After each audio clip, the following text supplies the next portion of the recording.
Well, it's time for some playoff racing action here for the WSSR Roasted Gems Cup Series. It's the cutoff race of the round number one as we go from our 16 drivers that made it into the playoffs and we cut them down to just 10 after tonight. As tonight's race is going to be that of the Military and Veterans Gamers 225 here at Charlotte. Welcome, ladies and gentlemen, to Freaky Fast Broadcasting. My name is Sam Zire. Joining me is going to be Trevor Earhart with Robert Moyer Jr. in the background running the production. Trevor, last week's start of the playoffs for these drivers at Darlington. An exciting way to start the playoffs off. I know you and Robert got to have some fun with the longest race of the season to start out the playoffs. How are you feeling coming in tonight? And how was last week for yourself? I'm excited about tonight. Last week was an exciting race. We saw some playoff drivers have some issues early on in that race, and got to see long green flag runs at Darlington, which we didn't expect after the chaos that we saw at Phoenix, but then a great green-white checkered finish there at the end. Vincent Sower locking himself into the next round, but coming in here into Charlotte, a lot of drivers below that cutoff line hoping to get up, and I expect to see some good hard racing here tonight. I think they're going to put on a show for us for this cutoff race. Yeah, like you said, Vincent Sower getting his win. He is locked into the next round automatically. There's a couple of other drivers pretty stout on points-wise. That's Ryan Johnson as well as Tom Sinchek, both 20 points over the cut line, where Kyle Rochelle finds himself being the first driver outside of our top 10, as well as Christopher Howell. He's 8 points out. Rich Jamison is 10 points out from our cutoff line. Then you've got Chuck Sweeting, 17 points out. Aaron Smith, the second, a very poor showing at Darlington, caught up in some early troubles. He's sitting of 19 points out. A driver that's practically in a must-win scenario, even with all the bonus points that can be grabbed, and finishing the highest position. Carl Pooler, he is in a must-win scenario, but the driver at the cutoff line, Jamie Lee Dunning, 4-point advantage over Kyle Rochelle. Ryan Bird has an 8-point advantage over Kyle Rochelle. Then you've got the drivers in double digits of Zach Hall, Justin Lewis, as well as that of Brendan Colley and Aaron Krolick that are all in a pretty good spot as long as they get a good positioning at our stage break. But they're here at Charlotte, a mile-and-a-half course where, Trevor, this seems to be really the home of NASCAR as well as the home for iRacing, as this is one of the free tracks drivers get, one of the first aspects you really have to conquer before moving forward in your iRacing career. One of the most raced tracks that you will race in the Oval Series in iRacing is the Charlotte Motor Speedway, so all these drivers have plenty of experience here at this racetrack, and I expect everybody to go out there and run good tonight. But these next-gen cars, Sam, they're so tough to get around this place. You can really burn that right rear off the car if you're not careful, and we could see some issues on corner exit with how loose these things can get late into a run. And I heard about a quarter of this field has been practicing quite a lot. They actually, about a quarter of them ran in other leagues at Charlotte just the other day, so some are feeling pretty confident, others not as well. Zach Hall, one of the drivers, repping out the RM. That for Robert Moyer. We're happy to have Robert Moyer in the production booth after the scare that we had Monday night. Robert, we're so happy to have you with us. I'm happy also to be back up in the booth. I've been out for the week with being sick, and I gotta say, with Zach Hall rocking the pink, it's also Breast Cancer Awareness Month here in October. Going to see a lot of drivers rocking the pink colors, but we're under qualifying. We see on the board, it's Brandon Colley topping the board currently. Trevor, this is his best qualifying run so far this season, and it's looking like he might not disappoint his mom here tonight. I mean, we're this late into the season. Colley looking like he's going to get his first pole award. I mean, hey, this might set him up for a good finish finally for tonight if he can hold on to this pole, have the track position, that clean air. Looking like two drivers left to go, and I don't think James Kaufman or Chuck Sweeting both are going to go out and set a time. So Colley looking pretty good here. And for that, Chuck Sweeting, that's going to be a tough spot for himself. Again, 14th in points, 17 points out. Going to be starting all the way back in last place, potentially. That's going to be a rough night for himself. As tonight, again, you are watching the WSSR Roasted Gems Cup Series, and a big thanks to the title sponsor of Roasted Gems Coffee. Roasted Gems Coffee, our title sponsor here for WSSR, and also, if you want to get some great premium and some of the best tasting coffee out there, go on head over to roastedgems.com to go get yourself some coffee and use the promo code WSSR for 5% off. As qualifying is done, the drivers are getting gridded up. It's time for some cutoff racing action here this evening, and we've talked about it all season long. Our qualifying sponsor is by that of Collie's mom. Collie's mom has been disappointed for that of 11 races straight. Well, no more. She can be proud of this one machine because it is taking the pole award here at Charlotte at the cutoff race. Then the driver that won last week, Vincent Soar, going to be in second place. Third, going to be that of Kyle Rochelle. Fourth, going to be Brandon, that of Brad Delp. That of Jamie Lee Dunning is going to be in fifth place. Justin Lewis taking sixth. Cedric Hunter, seventh. Zach Hall, eighth. Aaron Smith, the second, who needs a fantastic run to move on to the next round. Going to be in ninth place with Ryan Bird finishing out our top 10. Carl Pull will roll off 11th, Rich Jameson in 12th, Dakota Moniz in 13th, Martin Morales 14th, Gregory Shaw 15th, Aaron Kralik will roll off in 16th, Brian Johnson 17th, Alex Light 18th, Christopher Howell and Ed Perry will round out your top 20. Then starting deeper in the field, going to be that of Tom Sinchek, a poor qualifying run for this 8 machine that last season was one of our top contenders to watch out for. We'll see how he can carve his way through the field. Christopher Norris going to be in 22nd position with Christopher Wolsifer in 23rd. 24th is going to be Chuck Sweeting, who needs a fantastic drive to get himself up front. And then 25th place is for the 25 machine of James Kaufman. Those are your drivers where they're going to be starting out here this evening, as Richard Wolsifer going to be starting out with an EOL penalty after his issues last week at Darlington. Well, Trevor, Charlotte, this track, 1.5 miles in length is this race, 150 laps is total length that we're going to go here this evening. Stage break at lap 40, no fast repairs, 4 extra tire sets in pit road. What are you expecting for us to see here this evening? I think we're going to see a lot of aggression in this first stage, especially from the guys that are further back in points. So, Rochelle, Howell, Jameson, Sweeting, Smith, Puller. I think we're going to see those guys be aggressive here tonight to get as many stage points as they can, which could cause some chaos up front. Rochelle's starting up there in third. Well, those guys starting a little further back, so watch for them to be aggressive here in the first 40 laps of this race. But Charlotte, you tend to get a lot of green flag runs as well, so I wouldn't be surprised if we get a long green flag run and then maybe a late race caution to bring some more chaos to the finish. And I also touched on the fact that bonus points going to be a factor to watch out on. You touched on stage points. Those top 10 drivers at our stage break will earn stage points, with first place earning 10 bonus points, second getting 9. It continues to drop by 1 point for each position until we get to 10th place. We get only 1 bonus point, which that 1 bonus point could be a make or break if you're moving on into the next round of the playoffs. And other bonus points to be grabbed: leading a lap, that's 1 bonus point to be grabbed. And if you lead the most laps, that's as well another 1 point. So if you max out on your points, you're looking to get 12 bonus points if you can truly hit your marks this evening. But it's time for the drivers to get to green flag racing. It's been a week since Darlington, and the drivers are ready to see who's moving on to the next round of the playoffs. Pace car is in, and we are in the restart zone in green for the Military and Veterans Gamers 225. Side by side, Vincent Sora already going to be on the lap pedal and making that outer lane work. A very equal jump there by both Vincent Sora and Carly. Sora's going to try to stick it around the outside of the one machine. Looks like he might get that move to stick, and he does. So Vincent Sora, with a great start of the race, gets himself up into P1. But back there for fourth, side by side, Dunning, Hunter, the 14 of Delph, the 77 of Lewis, all battling it out, trying to see who's going to come away with that 4th place position. See them rocketing out of turn number 4, side by side from that of third on back. And you're seeing a wide range of colors, but the colors that you want to look for: the red banner, splitter, and spoiler. Those are the drivers that are in the playoffs. And our front 3, all playoff contenders, hunting. And here comes Brandon Colley. Didn't lead lap 1, but he'll go for lap 2. Colley not wanting to let Vincent Sora get away, wanting to get up there, lead some laps, collect some bonus points.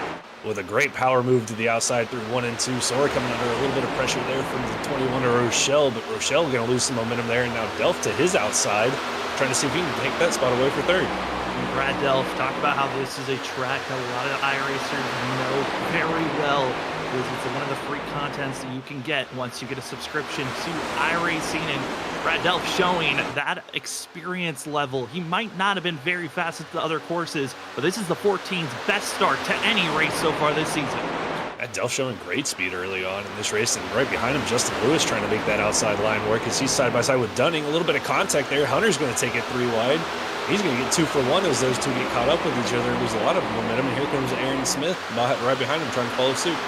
And Justin Lewis and Dunning are 2 drivers that cannot afford to have that type of contact. Dunning right on that of the cut line with Kyle Rochelle, and they're going to be just a couple of positions off from one another. As you see, riding on board Zach Hall, he's got Carl Pooler in front of him, and this 71 as well in a situation where he needs to win. He needs to maximize on his stage points, and if he wants to even a very slim chance to even go for a point his way in, but most likely a win and you're in is for the 71, who's slowly making his way forward as he's up to 8th and almost up to 7th.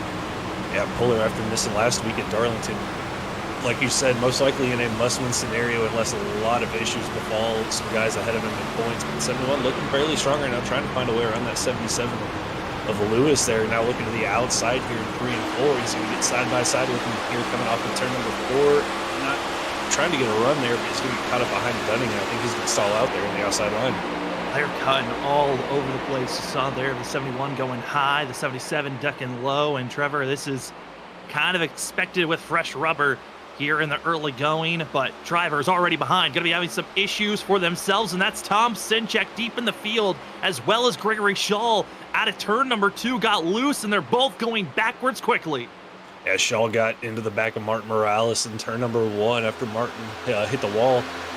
He did a great job saving that, but had to catch it all the way down the racetrack. Sinchek trying to figure out where the 66 was going to go, went to the apron. Well, that's where the 66 ended up, so both of them end up losing a lot of time here, and now Sinchek got to work his way back through the field, now battling with Dakota Moniz back here for the 24th position. Big thing for that of Tom Sinchek. Yes, he's lost a lot of time, but he has a 21-point buffer to work with to that of Kyle Rochelle, and it just grows even bigger compared to the other drivers that are around him. As you see that 91, Martin Morales trying to go for a solid run, and he's got the perfect driver in front of him to follow. That's Brian Johnson, the driver that found himself in a victory lane at this track just that of a season ago. Got to say, for this 91 machine, he's been finding a little bit of extra speed in other leagues that we've been watching him in. And he's going to be looking to have some type of special run, maybe go for a top 10, maybe if we can find some extra speed. It's top 5 finish, but in the early going, we're starting to see some drivers going with the patient approach. As this is 15th, the battle for that of 13, excuse me, on screen right now. Yeah, right here, Aaron Crowley battling away with the 49er, Ryan Burden. We talked to Ryan at Phoenix and said he felt really good coming into Charlotte. It was one of his favorite tracks. Struggling a little bit here early on the 49 cars. He loses a spot there to the 28 of Brian Johnson, but we'll have to see if Bird can rebound from this, maybe just saving a little bit of tire here early in the run, as it looks like some guys have been aggressive, so maybe hoping that the guys in front of him will start coming back to him as this run progresses. Well, speaking of aggressive, in a blink of an eye, Brad Delph now going to be leading the way up front. The 14 going to be leading a lap as he got by that of Brennan Colley, as well as that of Kyle Rochelle. And Brad Delph certainly going for a special run this evening. He's trying to steal some bonus points from drivers that heavily need them. Kyle Rochelle, the driver that is the first car out of our top 10, as he dives it down low, the 21 trying to lead a lap, get that bonus point, make that differential between himself and Dunning. Just 3 points now after leading this lap. Yeah, great move there to the inside. 3 and 4 clears the 14. Delph gets that bonus point for leading the lap, and now gonna see if we can set sail from these guys. But I mean, just looking at the field right now, Vincent Soares falling all the way back to 8. And Colley's now in 3rd. Just wondering if these guys, knowing that they have that cushion, just being a little bit patient here, saving these tires, as we've seen Delph, Rochelle be aggressive. The 54 of Dunning trying to run that outside line. He's battling with Aaron Smith in the 70.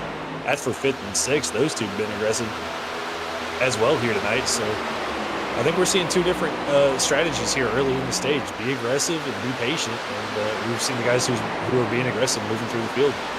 Yeah, drivers that need points are starting to make that charge forward. I was talking to some of the drivers during the practice session, getting their thoughts on how this race was going to progress. Again, stage break at that end of lap 40, where top 10 drivers at the end of that stage break will get bonus points.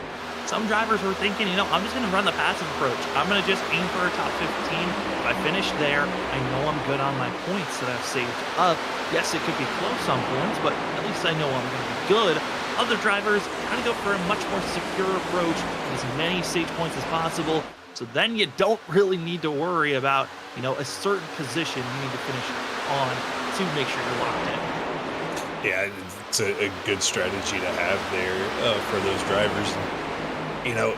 I just don't know if this being aggressive strategy is going to work with these guys, with how many people are potentially saving. I think that we're just going to see them fall through the field as the stage winds down, unless there's a caution.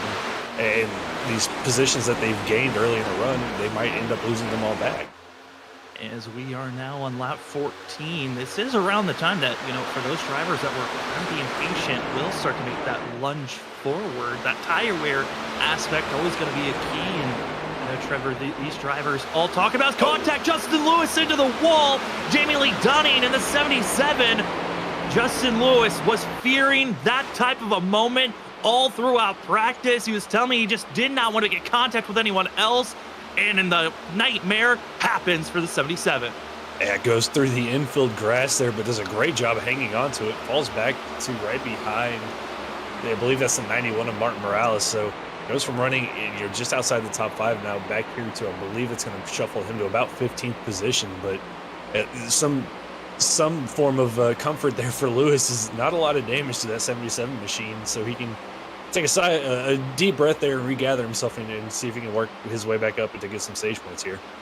No, Justin Lewis wasn't feeling the most secure, though, because of the fact that he's only has a 12-point buffer to work with. You see there, Martin Morales getting loose and holding on to that 91 machine, but he's going backwards. But for Lewis, he was not feeling too secure just with the 12-point buffer, knowing that the stage points were there. He felt like he needed to get stage points to feel secure for the rest of this race. Well, now he's back to that 14th position. He's got a little bit of a work to do, but still, we're not even at halfway until our stage, as some other drivers showing up and having trying to have a decent run. Not about Alexander Light showing up after missing a couple of races. 97, the Limitless Machine, trying to have a good run as he's trying to catch up and hold on to the tail bumper of the 8 machine of Tom Senchek, who's doing a great job moving forward.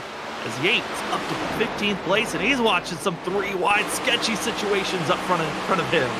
Yeah, Lewis again just almost put in another bad situation there. Was trying to get to the inside of the 71 of Puller there, and then the 86 of Jamison got to his inside, almost 3 wide off the turn 4. But I think Jamison lifted out of that, thought a little bit better of it.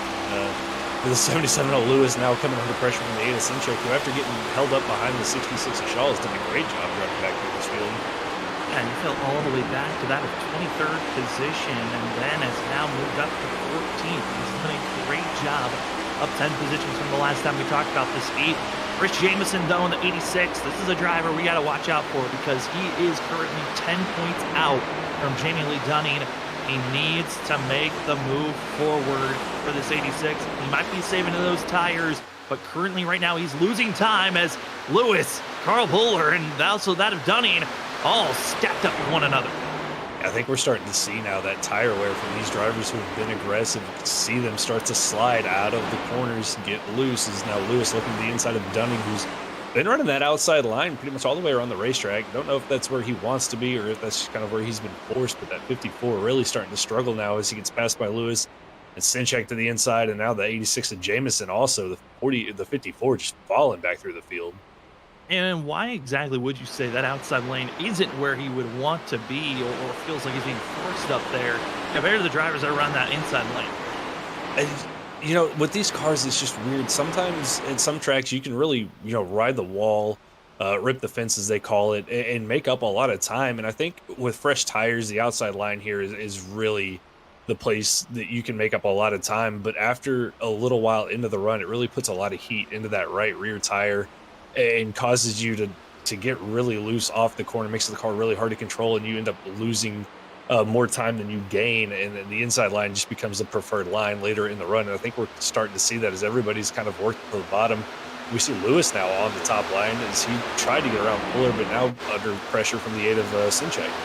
Also saw there even the drivers up front getting loose out of turn 4 as that of Tom Sinchek. They're trying to make that inside lane work. Lewis stuck, trapped, and here comes Jameson to the inside, to the quarter panel.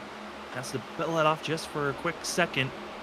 And as we're watching this battle, the battle for the lead now on a switch. Brandon Colley swaps back up front as Kyle Rochelle will drop into second place. But Justin Lewis, again, on that survival mode, as well as Tom Sinchek. These are drivers that are inside of our top 10 coming into tonight. They want to move forward and crack into the top 10 so they can get some type of more reassurance with those bonus points that can be grabbed if you're inside the top 10 at our stage break. We're past halfway to our stage break. Again, that is at the end of lap 40 as these drivers get racing. Chuck Sweeting, a driver that could not come in to decided not to qualify at all, started all the way back in 24th position. He's now tied with our biggest mover of the night, up 10 spots with that of Brian Johnson, Tom Sinchek, and Chuck Sweeting all up 10 positions for themselves, now finding themselves moving forward in the right direction. Yeah, I think for Sinchek and Sweeting, I mean, it was just a start in the back, see if there's any early chaos, which not it was Puller gets really loose there off of turn number 2. Great save by him, but no real chaos. So now those two drivers slowly working their way through the field, saved a little bit of tires. We see Sweeting kind of running that middle line there, trying to make some moves forward, trying to get into position to grab 1 or 2 stage points before the end of the stage. Driver I want to hop on board with, that's to be 5th place runner right now, Vincent Sora in the 15. As we actually are going to continue watching this battle on screen, it's going to be Carl Puller as well as the 77 side by side. Carl Puller trying to move forward, crack inside of the top 10. Again, it's a tough road being back here in 14th place as Justin Lewis, all those woes really forcing him back. And here's another driver that needs some good points. The 88 of Christopher Howell, he's back here mired in 16th. These are just not the runs for these drivers if they want to move on into the top 10, especially with Dunning back here in 18th. That is a lot of points that you're giving up for all those drivers for themselves.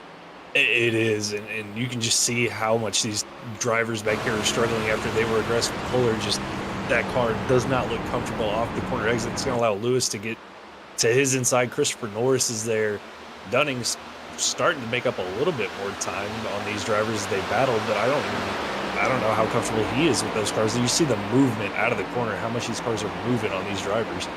Yeah, even this front pack. And speaking of hopping on board, the 28, Brian Johnson, just want to give a sense of what it's like being in the middle of this line and group as drivers are getting very aggressive. That of Aaron Smith II going to be stuck in the wall. But just the absolute claustrophobic feeling these drivers are having through the corners as you're trying to keep that speed. And Trevor, you can see this 28 watching the wheel on the X of the corner, really working it to save this vehicle. Yeah, working the wheel hard there as you can just see how loose the car is on corner exit there. Typically we're turning left all the time, but you can see how much right input these drivers are having to put into the wheel just to keep the car in a straight line. As Johnson now following the 42 of Zach Hall, not so bad at a turn number 2, but there's a little bit of bump in 3 and 4 coming out of 4 that really upsets these cars if you don't hit it right. We saw that there in the previous lap on board with Brian Johnson. Also, you can see the Tide Machine now trying to make the pass on that of Aaron Smith II. And with that of Aaron Kralik, I mean, this driver really showed out last week at Darlington. Currently 5th in points coming into tonight. Pretty good buffer of 17 points. Now moving up to that of 7th place. Kralik's looking like a pretty good dark horse pick if you keep on thinking through the playoffs to continue to move forward, especially after the run that he had last week.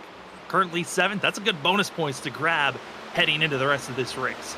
Yeah, not a driver, necessarily that we talk about a lot. Usually runs inside the top 10, but had a great run last week at Darlington. Had speed all night long.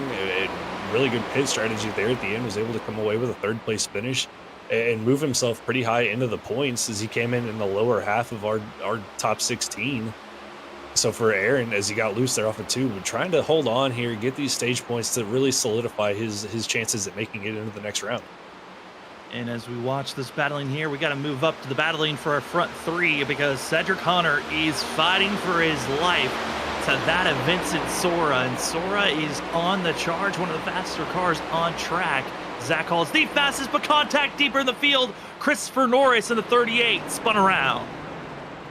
This is going to be interesting here as Norris looks like he gets it straightened out. And, oh, as I say, that a little bit of wheel spin there trying to get the car going. But this will be interesting for some of our playoff drivers coming in. I mean, we're going to restart this with probably 6 laps to go before the end of the stage. So you come in and take tires and try to drive back through the field and get those stage points. This is going to really mix things up front. And it's going to be around that of I believe at the time into that yellow when they're going to get rolling again, potentially a 7 to 6 lap shootout these drivers are going to have for themselves. So it's a risky call.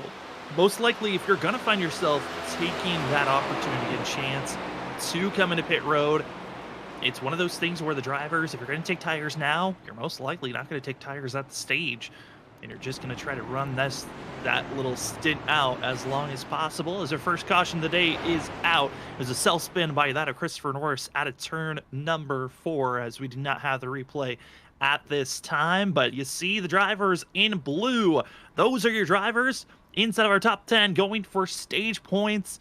And again, the differential, it's closing in. Kyle Rochelle led a lap. That's 1 bonus point, who makes it now a 3-point difference between himself and Jamie Dunning. Also, Ryan Bird's been up front, but the majority of the drivers that have been up front leading laps have been drivers that are top of our points board. But about half the field thinking about taking tires into pit road, being led by Aaron Smith II.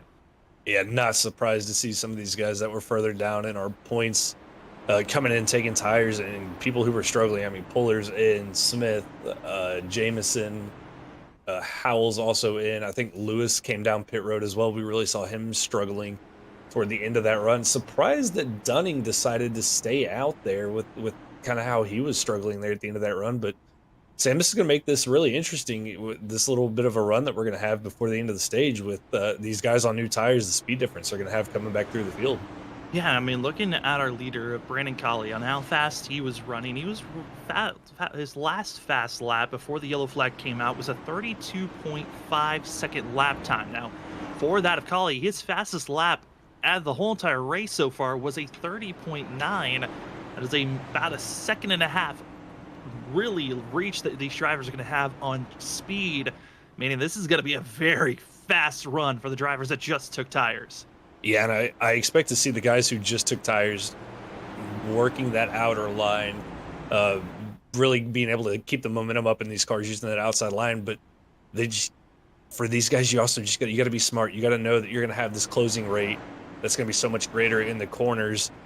And sometimes, Sam, it's better to lift and live to fight another day than and possibly force it 3 wide and take yourself 1 out of the race and 2 out of a chance to advance to the next round of the playoffs.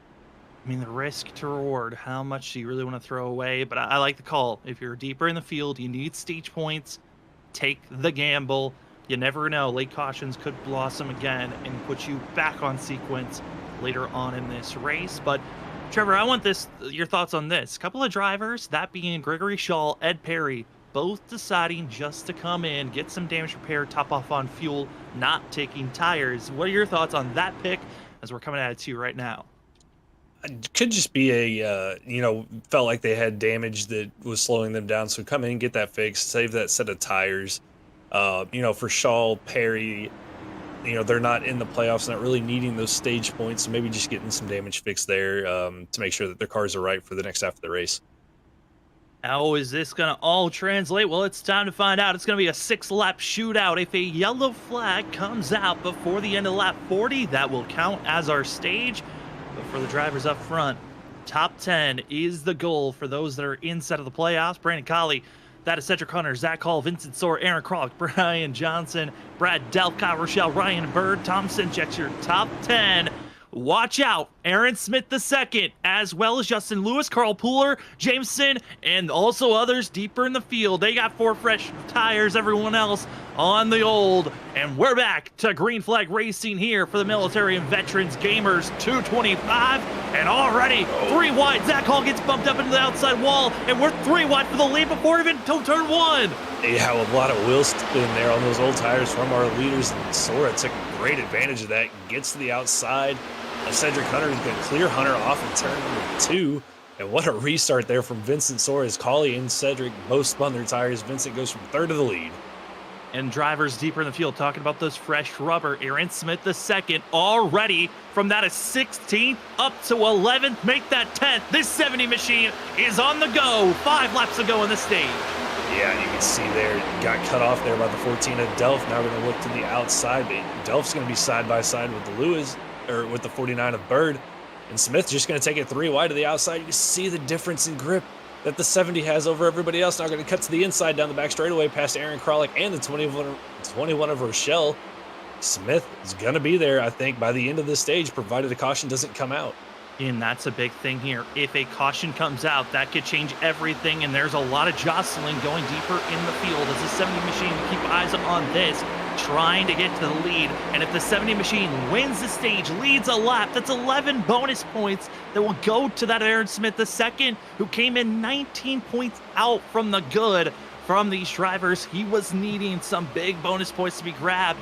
After those bonus points, he would find himself just being 8 points out from making it into the playoffs. Then it'd be all about positioning, and here he goes up to 2nd place out of turn number 4. Aaron Smith II wants the lead now as they cross the line. I mean, just blew by Collie and Brian Johnson like they were standing still there in 3 and 4. And now got to get around the 15 of Sora. Sora drifts up, tries to throw a little bit of block there on the 70 there, but Smith, just with a tire advantage, blows by Vincent Sora.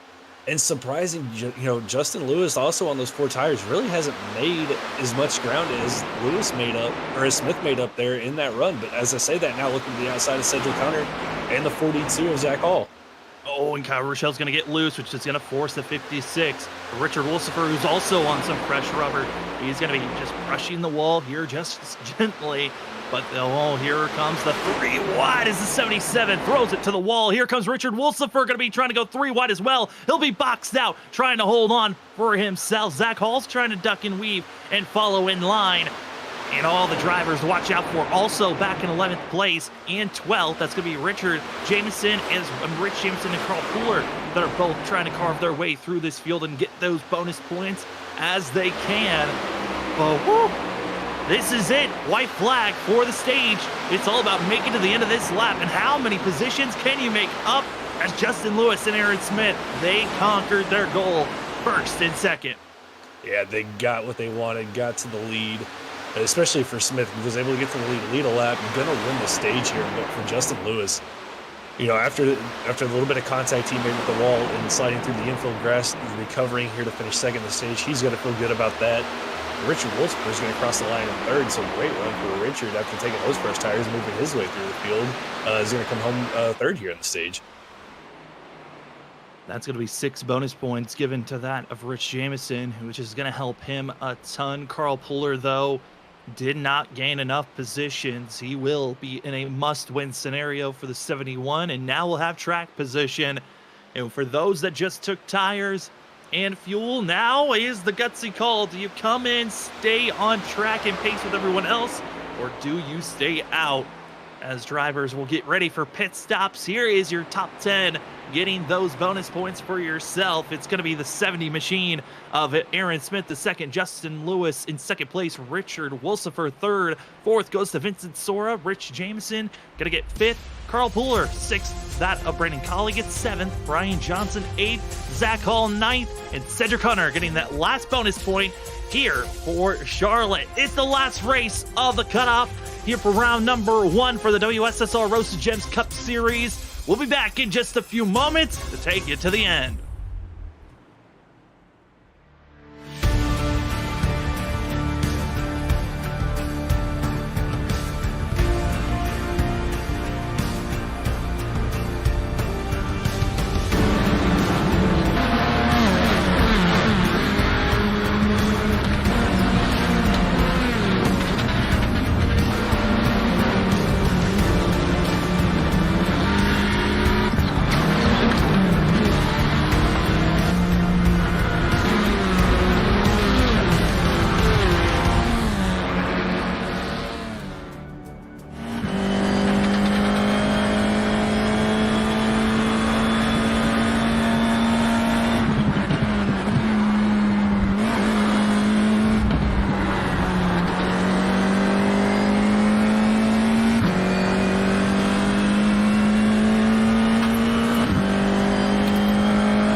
Welcome back, ladies and gentlemen, to Freaky Fast Broadcasting. You're watching the WSSR Roasted Gems Cup Series action as the drivers just got done with stage one. There's no more stages to go. It's all about winning the race at the end of the day and maximizing those points to move on to the next round.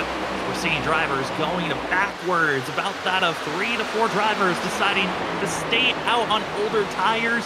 Those being the 25 who's stuck on the outside of James Kaufman, as well as Justin Lewis and Martin Morales. Both those drivers are leading this race and pulling away as here comes the hard blocking of Vincent Sora to Brandon Colley, but we're keeping our eyes on this 25. Old tires, there's a big chance you're going to get loose out of the corner, and for the 25 who's been a weapon around causing incidents in the first half of this season, he's been trying to clean it up in the second half. He's always a driver of question on what's going to happen here tonight. And doing a good job keeping it to the outside, still, trying to hold position, but doing a good job as everybody's going around him. So keeping it clean for the 25 there of Kaufman he's got the 71 of, I believe that's Puller to his inside, trying to get by Cedric Hunter right behind him in the 13. But Kaufman not giving up, drives back to the outside, pretty aggressive there, trying to hold this position, battling hard with the 71 of Collar Puller. And as this is going on, big shout out to the 91. Martin Morales gets to lead a lap here this evening. He gets spotted out of Justin Lewis. The 91 talked about it. He looks to be getting some notes following the 28 earlier in this race. And now, with the old tires, doesn't matter. The clean air is what you need. And it's the 91 of Martin Morales leading the lap, and he might get his second one coming out of turn number 4. Yeah, he was able to drive back up there, get around Lewis, and got a really good restart there. And both of those drivers pulled away at about a 1.5 second gap behind or in front of this big battle that's going on here from third on back between Colley, Sora, Rochelle, Zach Hall's there, Smith, our stage 1 winners there as well, along with the 28 Brian Johnson. So it's a battle from third pretty much to 8th and 9th position. As the drivers continue to race on, we're currently riding on board the 70 machine of Aaron Smith II on his gearbox. Now on top of the 70 machine's roof, you get to see the cluster of drivers in front, majority of them racing for that of category 5 or running for the team sponsors known for this evening for that freaking fast racing, as well as that of Cyclone Racing. And these drivers all trying so many different ways to get around one another, but it is just jostling back and forth. But we have some issues for drivers further on back, playoff implications. Chuck Sweeting caught up with an incident, I believe, with that of Alex Light. 71 now going to be finding himself out of tonight's race, and it was with Alex Light. Chuck Sweeting got pushed into the exit of turn 4 and smashed. Done. Chuck Sweeting's hopes for making it into the next round are now snuffed out as Alexander Light hits pit road for himself. And unfortunately there for Sweeting, did a really good job working his way through the field there before the stage caution, before those drivers came back and took 4 tires there, but was looking pretty good for the 75 machine. And now after some unfortunate contact, unfortunately is our first driver that is going to be eliminated here tonight. You hate to see that, especially for drivers that are running for a championship in the playoffs. We've taken out by a driver that has been periodically showing up and then wiped out, done out of this thing. We'll see if Alexander Light can continue to race on, but kudos to the drivers up front. Martin Morales, Justin Lewis, they continue to stay in front of this pack that you see on screen of being led by Zach Hall. I mean, Trevor, I get the fact that they're on older tires. I did not think that 10-lap older tires were going to be able to hold on for as well as they have so far on this run. Yeah, I didn't think that they would be able to stay out front for this long as Lewis was able to get back around the 91 of Morales, but I think we're going to start to see this second group here start to close back in on those guys in the next couple of laps. But also big shout out, speaking of old tires, James Kaufman. I mean, started up there, I think in third on that restart, fell back to 10th, and has kind of just held his own there for a little while in that 25 machine. So doing a good job on those older tires. And as I say that, he gets passed by Cedric Hunter and the 8 of Tom Sinchek, but doing a fairly good job as well on those old tires, along with Morales and Lewis. And just survive, hold on, and for that, James Kaufman doing his best to keep up with what he can. But the driver that is slowly inching his way forward, Zach Hall. And I gotta say, for Zach, he was on the move before that caution came out in the middle of stage 1. This 42 technically was the fastest car on track and was closing in on our top 3. Now he is now caught up to second place. Zach Hall looking like probably a biggest force of the night to watch out for in the long run. Showing some early pressure. And Trevor, we were kind of talking about this early in coming to the end of our commercial break, of the fact that drivers are going to be having a lot of knowledge from that first stage, what they could bring to the rest of this race. Yeah, it's the way you got to look at it. Stage racing is you got to learn as you go throughout the stage. Okay, did I push too hard? Did I not save enough tire? Did I go, did I maybe save too much tire and fell back too far? So it's finding that balance of what worked for you in stage 1, what didn't work for you, and how do you adjust that as the race goes on. And I think we'll see that with some of these guys. Is Zach Hall now to the inside of Justin Lewis. This is the battle for the lead. His caution's out on the racetrack. Caution's out. Carl Pooler going to be involved with this one. And looking to be Carl just not sure where to go after being heavily pressured by Kaufman and also that of Brad Delph. As we take a look at this instant replay, 71 out of turn number 2, breaks loose, sees the 14, tries to get out of the 14's way, comes up, tries to miss the 25, and then he goes for a ride, throwing it down to the inside wall. Yeah, you just see there, snap loose on him out of 2, trying to correct it, like you said, and just a little bit of an overcorrection. These cars really hard to save once they get loose like that, but good job by everybody getting around that. Good job by Puller not making it worse for himself, stays out of the wall. So his chance is still alive here to get into the next round, but he's going to have to work his way from the back of the field and pretty much go from last to first to get himself blocked into the next round of the playoffs. And Carl also was on those older tires. He had topped off on fuel at the stage break, and now he'll have to wait and see if he wants to come into pit road and get some tires. And speaking of which, drivers are hitting pit road. Service is made. Majority of the field coming into pit road to either top off or get tires. We'll have to wait and see who's taking the tires, who's taking fuel. As staying out on track, going to be Brian Johnson, Vincent Sora, Aaron Smith II, and Gregory Shaw. Those are the only four drivers, that do not come into pit road. Everyone else taking tires, fuel, and back out there on track. Yeah, interesting call by those four to not come down pit road. I can understand the 70 of Aaron Smith having used 2 sets, one during the first caution and then one at the stage, so maybe saving a set for later in the run. But Brian Johnson, Vincent Sora, those two, staying out here. We've seen the difference in speed on old tires and new tires, so it'll be interesting to see if they can maybe make it work for themselves a little bit better, and hoping that if there's a late race caution, they'll have that extra set over everybody else.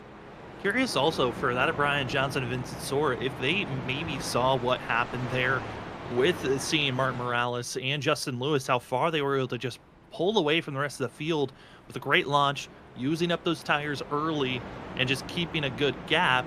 And then the newer tires kind of finally got into phase after about 5 to that of 10 laps. So I'm curious if they're starting to see a little bit of a trend of, hey, let's try to be off sequence, try something gutsy. I mean, Ryan Johnson, he's feeling good on points. He's before that, coming into this race, he had a 24-point buffer, got a couple of bonus points at the stage break as well.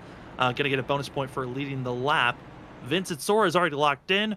They're in the good to try something risky. Aaron Smith II, though, on the other hand, this is a bold call. He already risked it with the stage break coming in and taking tires and winning the stage and maximizing his bonus points there.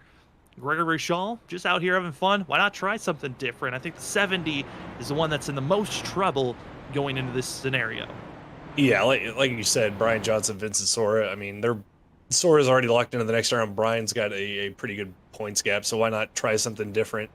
See what you can do here. You have the luxury of being able to do that, but for Aaron, he used those 2 sets already, so he's already at a disadvantage compared to everybody else, so he's got to stay out here and save an extra set for later on. So it'll be interesting to see here if Aaron can hold his own. I mean, Martin and Justin were doing fairly well there for the first 10 laps of that run, so maybe Aaron saved a little bit in that run before that caution, and he can hold up there with those guys for a little bit longer. Curious on how this strategy is going to work out, as Zach Hall is going to be the first driver with four fresh tires. Then Justin Lewis, Kyle Rochelle, Brandon Colley, Aaron Karalik, as well as Mark Morales going to finish out your top 10. Updates for the Alexander Light and Chuck Sweeting incident. Both drivers have called it a night. That's got to be tough for Chuck Sweeting, knowing that he was taken out by a non-playoff driver, and then they both are not able to even finish out the race. It's got to hurt for Sweeting, but I mean, that's also the exciting part of playoff racing. I mean, you got guys out here trying to run for a championship, trying to make it into the next round, racing around guys that are just out here trying to get wins, get the best finishes that they can. And you're going to have contact like that, but that's what makes this playoff system so exciting. And this system certainly is terrifying. It's only 2 races for each round, for the round of 16, then for the round of 10. And the next round doesn't get any easier. This round was probably the easiest of the 2, as it was Darlington and Charlotte. Next round, I mean, Trevor, it's New Atlanta for 150 laps, and then Dover for that of 150 laps before we set our stage to go to that of Chicagoland for the Championship 4. You go from a super speedway with no room to really avoid any carnage that might happen in front of you to the short track of Dover, which is a self-cleaning racetrack. So wrecks that happen there, you can find yourself caught up in those as cars slide down the racetrack. So not the 2 easiest of tracks to go to, especially, New Atlanta with how this car handles around there. So it's definitely gonna be fun the next stage, the next 2 rounds once we get through here with the Scott-off race. And all drivers have been stating that Vincent Sora somehow gets to that Championship 4 race. He probably is the heavy favorite to win the championship and become a back-to-back champion for the WSSR. But we've still got some amazing action to get to. We aren't even done with the round of 16. Here we go. We're green once again for that of the military veterans. Gamers 225 as Brian Johnson. Those old tires, well, he's trying to take off and go, as our top 3 are all drivers with old rubber. Yeah, those top 3 trying to get away from the pack, as Shaw's already been overtaken by Lewis. Now the 42 of Zach Hall getting by the 66 machine. And for those top 3, they got to pull away here, try to get as much of a gap as they can. But I don't think that Lewis is going to let these drivers get away, and he's going to go to the outside of the 3rd place of Aaron Smith already early on in this run, followed closely by Zach Hall. And Zach Hall's hoping that he rolled the dice and picked the right driver to follow in line. It looks like he has for now, but Lewis looks really out of control. Got a little bit snappy loose on the entry of the corner, but he keeps his foot in the throttle and just keeps on rolling. Justin Lewis, 2 for 1 on the straightaway. Here comes Zach Hall following. Zach Hall following the right driver. And that 42 says, please and thank you, and please give me this lead right back. Yeah, Hall now looking to the inside of Lewis down the front straightaway. Those 2 side by side going into turn number 1. Almost a little bit of contact made, but Zach Hall with the forward line there. Really good run through the center of the corner. He's going to clear the 77 out of turn number 2. I think what helps Zach there is the fact that he made that pass so clean and smooth, but they're wrecking behind. It's Christopher Wolsifer gets spun around, and there are a lot of drivers stacked into this one. Brad Delph involved. The 9 of Perry gets into the outside wall, trying to avoid that wreck. Not sure what happened to Wolsifer there, but just nowhere for Delph to go. And unfortunate for Perry there as he smacks the outside wall trying to get woed up and not get involved in that. And one driver that slammed on the brakes and said, I'm not getting involved with this at all. Big kudos to Christopher Howell, who just slammed on the brakes and came to almost a complete halt to make sure that he was not involved with that wreck. And it looks like the majority of the drivers involved were all non-playoff drivers, as to that of James Kaufman as well as Ed Perry required damage. Black flag going to be given to that of Richard Wolsifer as the drivers get into pit road, get themselves served, and Zach Hall going to have the lead. And honestly, I think this is going to help Zach the most, especially on the fact of how quick he got the lead. He now gets to just cool off these tires and resettle for this next restart. Yeah, get cool the tires down. You're gonna have that fresh air if you get a good restart here. And I mean, he has shown great speed early on in this race, so I think Zach's gonna be the guy to beat. As long as his strategy works out for him. But you can't look too far behind him there. That 77 of Lewis also showing a lot of speed here tonight as well. And wouldn't be surprised if maybe he challenges the 42 a little bit later on in this race. And also, when do you come into pit road? Some of the drivers coming into pit road were involved with that wreck, being Brad Delph, as well as Rich Jameson, Gregory Shaw, Christopher Howell just coming in and getting some tires and fuel.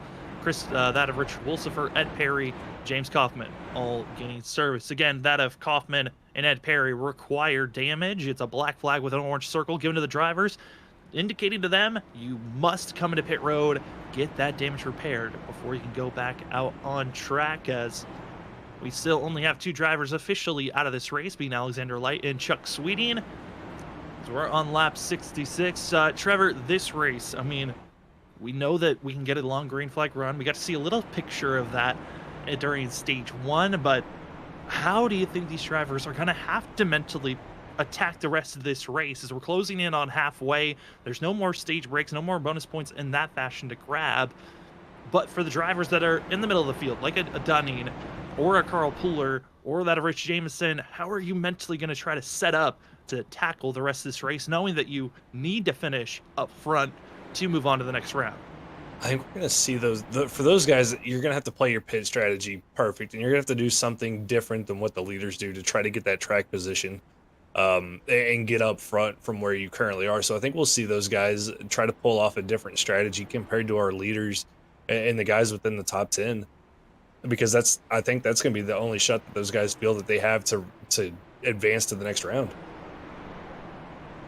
Well, for those that are watching, this is our 3rd on-track incident to bring out a yellow. We've had our 4th caution. Our 2nd caution was that of our stage break, where we got to see that of Justin Lewis being up front with Aaron Smith II, trying to maximize those points, as this is a cutoff race on who will move on in the playoffs. We got that of 16 drivers making it into the playoffs, but it's a quick 5-race playoff system. 2 races for the round of 16, 2 races for the round of 10, and then 1 race for 4 drivers to race it out for a championship.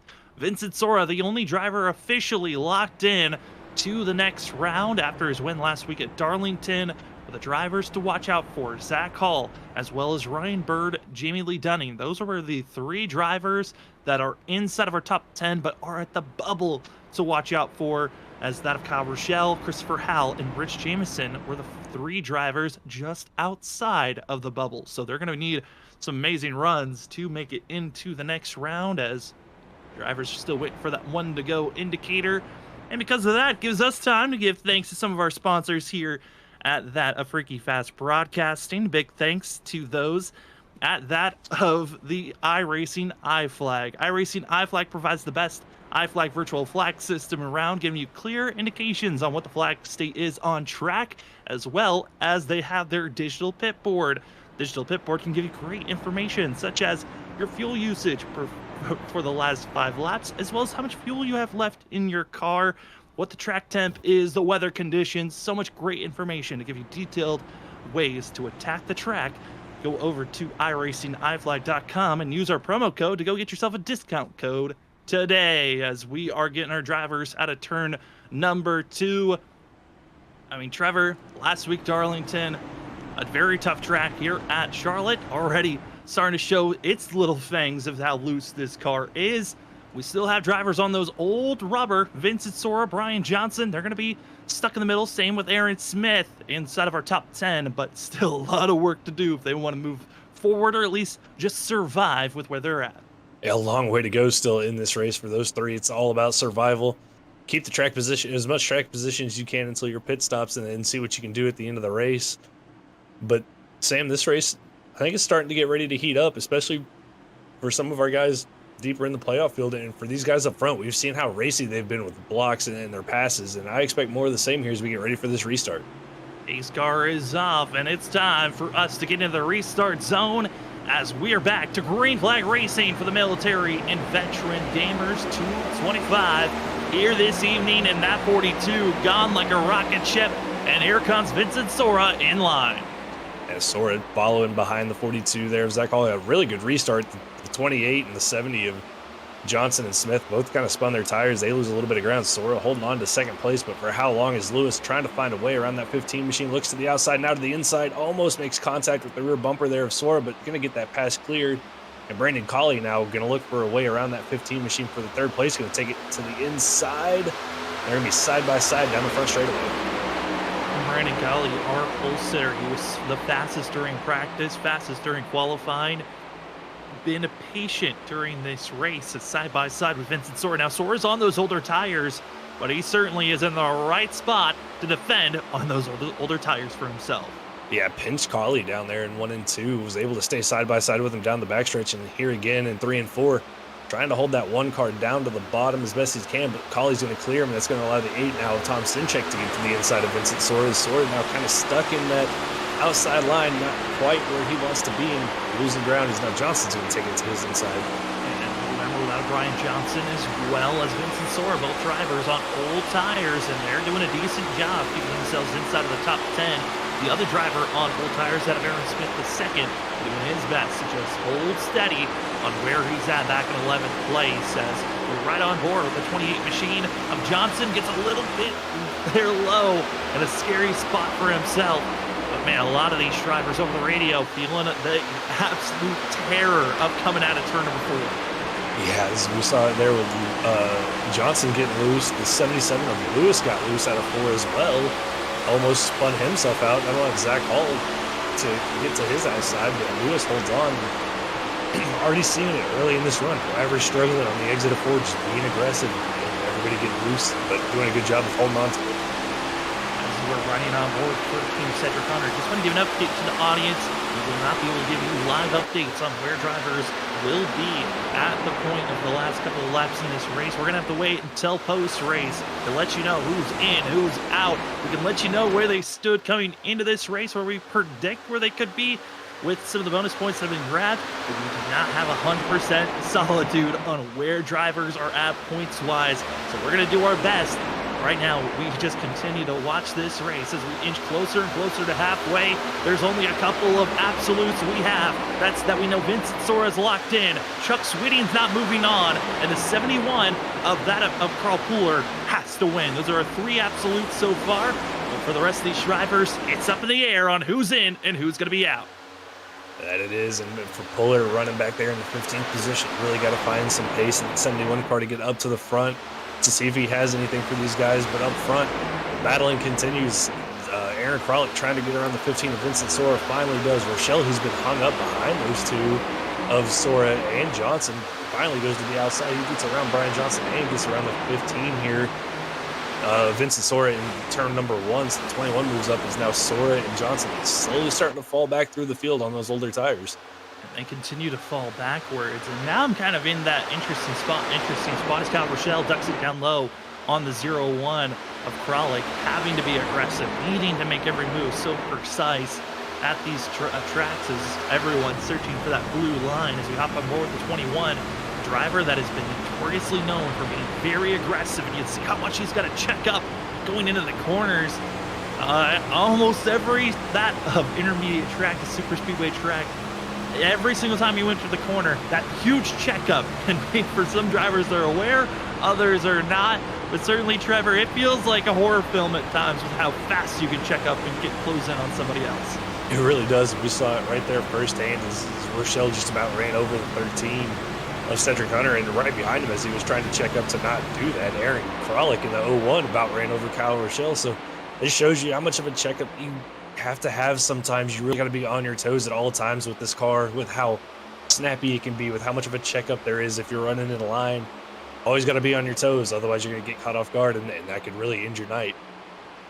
And it's just in an instant, like we've seen other drivers so far this evening be out of this race, but a driver that's going backwards, it was leading this race, now back to 4th, soon to be back to 5th. Zach Hall, after that real scare that he had with Justin Lewis getting loose, this 42 has just been going backwards constantly, and here comes Cedric Hunter putting the power on and making the pass clean for that 4th. Yeah, not sure if Zach's just trying to ride here, save a little bit of tire, maybe thinking about staying out long here on this run if it stays green. But on the flip side of that, I mean, Justin Lewis been really aggressive, pulled out to about a 1.2 second gap to Tom Sinchek. So we're really seeing a difference in style here. Zach Hall going easy, falling back, and Justin Lewis being aggressive and trying to build a big gap to the guys behind him. And driver that's having a great run so far, Gregory Shaw, up to 8th place for the 66 machine from Limitless. He's been watching his teammates kind of struggling this evening, of that of Alexander Light as well as that of Carl Pooler and Richard Wolsifer, but the 66 having a great run as here comes that of the 49, Ryan Bird, trying to pass the 3 drivers with old tires, and he'll pass at least 2 of them and move himself up to 9th place. Vincent Sora, Ryan Johnson, Aaron Smith II. I mean, if you're all on the same strategy, you might as well be in a conga line and making it as difficult as possible for the drivers that are behind you and make them burn up their tires every time they have to go by. And they're doing just that. I mean, we saw Bird get around them all, but right now, Norris, Puller, Morales, all stuck behind this train that is Vincent Sora, Brian Johnson, and Aaron Smith II. Nowhere for those 3 drivers to go, as Norris had to check up a little bit. That allows Puller to get to his inside. I mean, this is a battle for 13th, 14th, and 15th between Norris, Puller, and Morales, and they're just stuck behind this line of 3 cars that are on older tires. They can't get around them. And this situation is still a lot of unknowns. We're still expecting these drivers to need to make at least 1 more pit stop. Some of the drivers might have to make 2 more pit stops from here. But for that of Vincent Sora, Brian Johnson, and Aaron Smith, they're going to be the first drivers that have to come into pit road.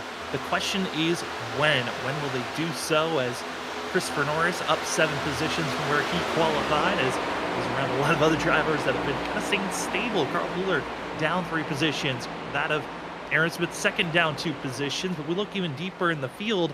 These are where drivers really have been hurting. Of Jamie Lee Dunning in 17th place, that of Christopher Howell in 19th. Howell needs to start moving forward if he wants to have an opportunity to battle for a championship going into next week. But Dunning, he's going the absolutely wrong direction.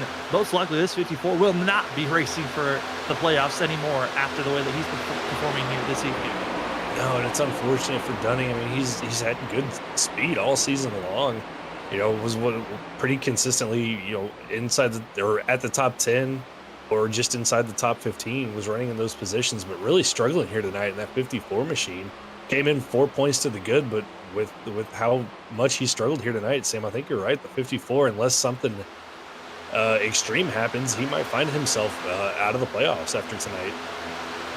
As we had 16 drivers coming into the playoffs after the way that Phoenix ended 2 weeks ago. Last week was the start of the playoffs, and just 2 races in, we're already going to be seeing our drivers cutting down from 16 to 10.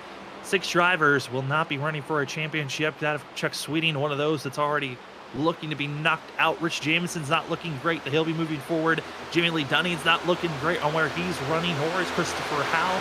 You'll also look a little bit further. Carl Pooler could be the next driver in line, as well as Aaron Smith II. He just does not have enough points to be moving forward here in the playoffs. So right now the 70 machine, again, he went with the oddball strategy, and Trevor, now that he's on the back foot, he's going to be one of the first drivers to have to hit pit road with himself, the 15 and the 28. He's got to be hoping that this is the strategy to get him close to the top 5. Yeah, he's kind of made his bed and he's got to lie in it now, and hope his strategy works out. But he maximized his points that he could gain there at the stage, led a lap, won the stage, so 11 points for himself coming into the race, 19 behind the cutoff line, so he already cut that down now, but he just doesn't have the track position right now to point his way in, and coming under pressure now from the 38 of Christopher Norris trying to get around him, and then the 14 of Brad Delph, who after some contact there on our last caution trying to recover after he had a great start to the race, the 14 trying to work his way back to the field. And Delph, one of those drivers was up front, actually led a couple of laps, tying that of Las Vegas on leading the most laps that he's had at any track with 2. 14 now, trying to have a better finish than he's ever had at any race so far this season. And what a run that could be here at the end of a season for himself. His best finish so far is 10th at Las Vegas. He's open, maybe possible, to get another top 10 finish here tonight, as he's going to be now closing in on Carl Pooler for 12th place. He's got that of Vincent Sora, Brian Johnson closely right there, and gotta say for the 14, even with the damage, the fresh tires are helping him right now. Yeah, the fresh tires really helping him out. And thankfully for him, I don't see too much damage on that 14 machine, maybe a little bit to the right front, but with the way the new damage model is on these cars, we touched on it so many times. Martin Morales is a big moment down the back straightaway, able to keep that 91 machine straight. A big moment for him sliding out of turn number 2, but back to the damage model, I mean, we've touched on it so many times. It's so much more forgiving at times with contact to the wall, with how tough these bodies are compared to the old cars, where a little bit of damage would really just ruin your race. These cars are a little bit tougher now, but still, don't want to get on that wall too much, as the dreaded toe link damage could really put a damper on things for you if you get that damage. I also feel like it's a little bit harder even for us visually to see when drivers have damage. If we don't capture it on screen of them brushing the wall or hitting one another, it sometimes can be very easy to miss. Oh, that driver has damage, and we'll just think, oh, he burned off his tires. Drivers always trying to keep themselves off the wall, off of one another, if possible, as watching the battling back here deeper in the field. Well, up front, Justin Lewis was leading as many laps as possible, but the driver with the most positions moved up didn't qualify where he wanted. He finished here second last season, and he was close to winning this race. It was Dirty Air that held him back. Tom Sinchek now up front for the 8 machine. And Sinchek just patient all night long in that 8 machine. Started way back there in 21st. Almost had an incident with Gregory Shaw early on when Shaw had his moment off of turn number 2 and fell back to 23rd, but slowly over the course of this race worked his way up to the front, now in the lead. And that 8 car is starting to set sail. And Sam, we talked about how fast the 42 of Zach Hall was. Zach all the way back there in 6th, not really making any ground up, and now the 8, Tom Sinchek, up to the lead and in that clean air as Rochelle now tries to get around the 77 of Lewis, and it's going to allow the one of Brandon Colley to get by his inside, so Lewis starting to fall back here late in this run. It's showing you can get a big lead, but you also can lose it in an instant if you've been overcooking those tires, as 77 stuck to the outside lane, and these laps starting to tick away as we are closing into lap 100 for these drivers here tonight. And gives us a chance to give another shout out to one of our amazing sponsors, as well as Cedric Hunter trying to make the pass on the one, squeezing side by side to rows deep. You got the 8 machines on the inside, the drivers with the colorfuls on the outer groove. Here they come, trying to make the move forward, and Tide's trying to figure out which lane he wants to work with, because we know they can clean both colors and also white and black. Let's see how well that 01 wants to work, and it looks like the inside lane is where he'll prefer to be, as it's going to be Tom Sinchek, Kyle Rochelle, and the jostling for that of Cedric Hunter, trying to make the pass the best that he can. Not able to clear his power of the outside, just too strong. These drivers got to be careful, because an incident could happen at any moment. And if an incident happens while you're in race control or league ownership, well, you're going to want this box. It's a premium button box with a plug, set, and go application. It's the admin box. If you find yourself needing to give a black flag clear, or also needing to throw a yellow flag in an instant, you want to get yourself the best button box to allow you to have instant reaction, and that's where the admin box comes in. It's made to make you the best admin race control for leagues or hosted races. And go use our promo code FFB-BOXX. That's FFB-box with 2 X's. Get yourself a discount code today for the admin box. Thank you to all of our amazing sponsors here, as we are closing in on halfway and closing in on when we're going to see drivers hit pit road. For us, we're going to take our last commercial break. When we come back, it's going to be time for us to see who survives, who moves on, and when do you make that final pit stop that's going to take you to the end. You've been watching that of the WSSR Roast to Gems Cup Series. This is the cutoff race of round number 1, where we go from 16 to 10 drivers that will race in the playoffs. And you get to watch it all here on Freaky Fast Broadcasting. You won't miss a thing. We'll be right back.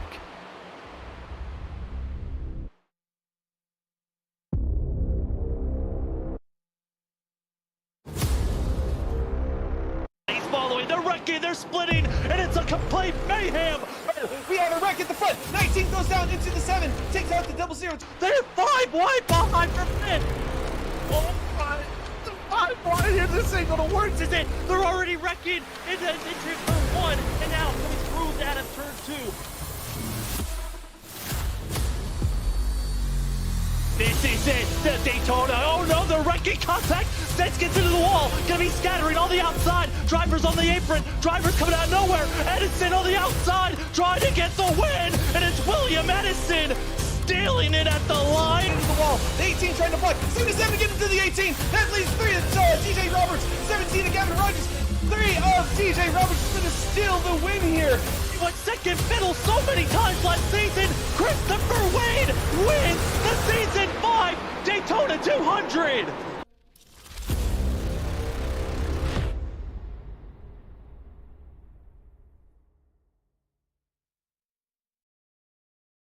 Drivers, start your engines!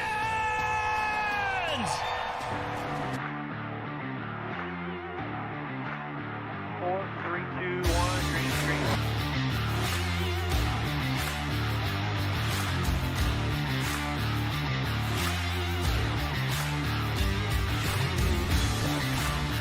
I have no rear grip whatsoever. I'm sideways. Sideways everywhere. Come on, man. Do what you can.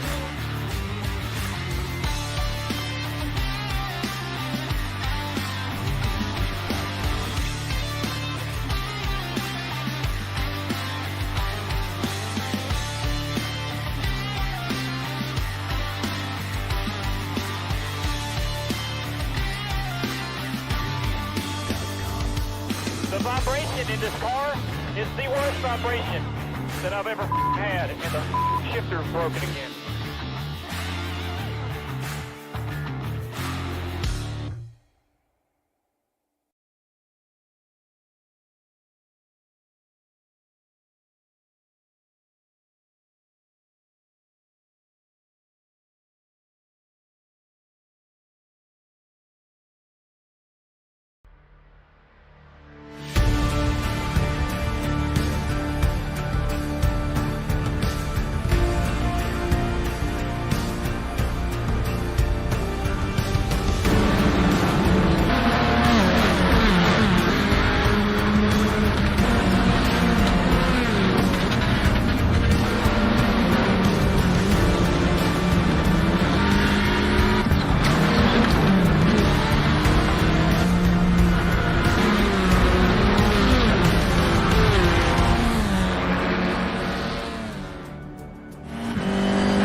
Welcome back, ladies and gentlemen, to Freaky Fast Broadcasting. My name is Sam Dyer. With me is Trevor Earhart, as well as Robert Moyer Jr. in Productions here this evening. As you got to see a couple of scary situations, Christopher Norris went off track right in front of that of Aaron Smith II. Luckily got back out on course and has been running well. But as we come back, battling for the lead is heating up, as well as pit road's heating up. Drivers coming in for their money stops. The first cluster in going to be Justin Lewis, Gregory Shaw, as well as Aaron Smith II, Mark Morales, and as well as Jamie Lee Dunning, all getting service done. Trevor, it's time to see who comes in. What time do you come in? And is coming into pit road too early a issue? Could it backfire in an instant? It could if there's a caution that comes out while you're on pit road trying to cycle back to the lead lap. Or, you know, for these guys, I mean, they still got 43 laps to go that they're going to have to put on these tires. And, you know, we knew that Smith was going to have to come in early because he had stayed out. You know, that's going to Johnson and Sora are going to have to come in shortly. I think everybody else is going to stay out for a little while longer. So those 3 drivers really going to have to try to make up as much ground as they can and conserve their tires at the same time to make this strategy work. But like we touched on all season long, you got to get in and off pit road cleanly. We've seen a number of guys who have been dominant all race long throw it away on these green flag pit stops. So we'll have to keep an eye on that as these stops continue.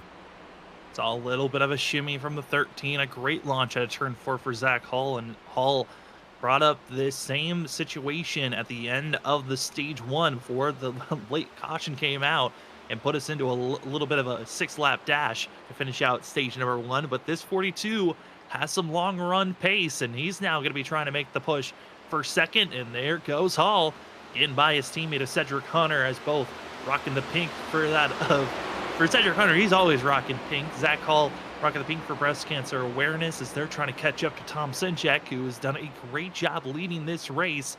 But how much longer can he do it, as more drivers still waiting on when they're going to hit pit road for themselves, especially that of Brian Johnson and Vincent Sora, that are still out on extremely old tires. 66 laps they've been out there, but somehow still holding on to be inside of our top 10.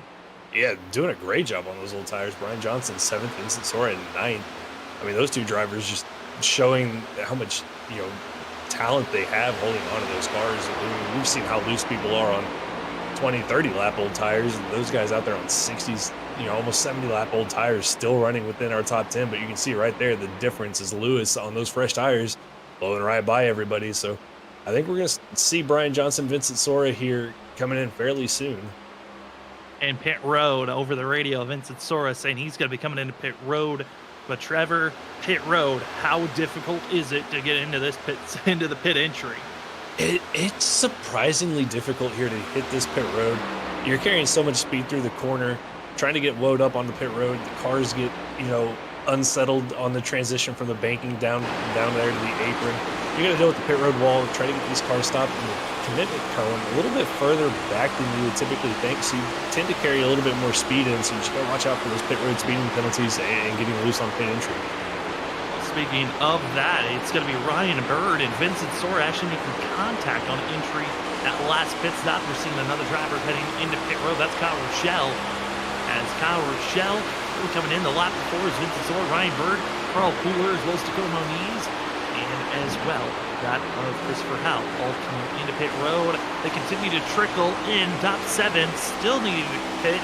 That Tom Sinchek, Zach Hall, Cedric Hunter, Aaron Kralik, Brendan Colley, Brian Johnson still out there, and as well that is Brad Delp, which Brad Delp can actually stretch it out a little bit further than the majority of this field, as he came into pit road under our last yellow, getting tires and fuel as well as some repairs. So I'm curious on how the 14 wants to track this situation, as he's a non-playoff driver. He can really try to risk it and just stay out there as long as he wants.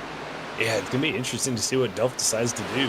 Like you said, came in, that was one of the last cars on pit road, and can really throw a wrench into everybody's plan if the 14 stays out here for the, you know, as long as he can. If there's a late race caution, could really throw a spanner in everybody's plans, as we saw what kind of speed he had on the short run. Drivers got to be careful to not get caught with a penalty. Speeding on entry, speeding under pit road speed limit, and as well, do not have a poor unsafe pit exit. And those are very easy things to do. These drivers going around that 160, the slowest point 135 miles per hour, and they've got to drop that speed all the way down to 45 miles per hour for pit entry. A lot of speed still can be thrown away. 0-1 of Aaron Kralik. He has been out there for 56 laps on these tires. Let's see what it's like wheeling this machine here coming through the exit of turn 2. Following the 13 of Cedric Hunter. Really smooth exit there from Aaron Kralik. A little bit of correction down the straightaway. You can see the car just walking all the way down the straightaway, halfway down the straightaway there. So that's the 70 of Aaron Smith, the second, who's on those fresh tires go by. But it's right here on the exit of 4 is where this car gets really loose, and you see it right there. Big correction is to the outside. Don't quite know who that was going around him. 66 of Shaw. But you just see the correction that Aaron has to make in that car to keep it in a straight line. And also you see in that mirror of drivers closing in, but also in his windshield, drivers passing all over the place as Gregory Shaw will throw it down 3 wide, trying to get by our leaders, and as well trying to get by that of Aaron Smith II as Zach Hall, Tom Sinchek, they continue to duke it back and forth on who's going to lead this race. As Brian Johnson has hit pit road for the 28 machine, 4 tires in fuel, and away he'll go. But up front, that's their front 3. Not making it easy for the drivers with fresh rubber trying to get by. No, kind of held those guys up for a little bit as they were battling for the lead, Zach Hall and Tom Sinchek. And that kind of checked up Smith and Shaw. Shaw thought better of going 3 wide, almost thought about it down to 3. Zach back to the lead and showing a lot of speed here on this long run after we talked about it. Dropped back to 6th after he got to the lead. Dropped all the way back to 6th, just showing how much tire he saved there in this long run as he, Sinchek, and Hunter try to battle it out. And Cedric had a huge moment there at turn number 4. That turn 4, especially on the fact, if you start to get loose in any fashion, you feel that rear end want to kick out, it only gets worse.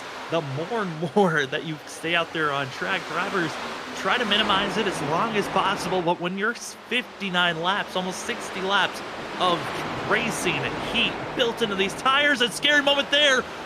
Not over the radio communication on who's coming into pit road, and that could have been disastrous for Kralik and Hunter. Yeah, that was almost a huge incident there. I think Cedric might have called it out. Maybe Aaron didn't hear him there and almost ran over the back of the 13 machine as he was trying to get to pit road, but both those drivers survived that scary incident. Very scary incident. Again, I think for some drivers, they heard Cedric Hunter, others didn't. And that's the big thing is communication. Hall, also Tom Sinchek. Sinchek stays out into the wall. Zach Hall into pit road. And it's almost like drivers are not hearing when they're coming into pit road. And just like that, carnage for trying to come in for some of our favorites. Yeah, big contact there between Hall and Sinchek. And I'm not sure, like you said, just drivers either not paying attention or not hearing one another over the radio as they're calling pit road entry. And what we saw almost happen with Kralik and Hunter happens there to Sinchek and the 42. I'm curious, there is a lot of different channels that you can be putting your voice chat into. I'm curious because all the drivers that just had major scares are drivers that are around that admin chat that could be accidentally hitting the wrong button and hitting the wrong chat to talk to, and they're not communicating to the full roster of the field. They're coming into pit road. Instead, they're just telling a minimum amount of drivers the very scary moments that we just had back to back to back. And luckily, and somehow we stay green, 30 laps to go here at Charlotte, and all of those moments all could have thrown away the race and championship hopes for any of those drivers. And oh no, Collie! Black flag speeding onto pit road! And there it is. I mean, pit road all season long has been chaos in green flag pit stops. We've seen speeding, we've seen unsafe pit exits, and contact on pit road twice, back-to-back times, and now Brandon Colley with the speeding penalty. That's going to be I believe it's a 40-second hold for the one machine of our pole sitter, and just unfortunate for Brandon Colley.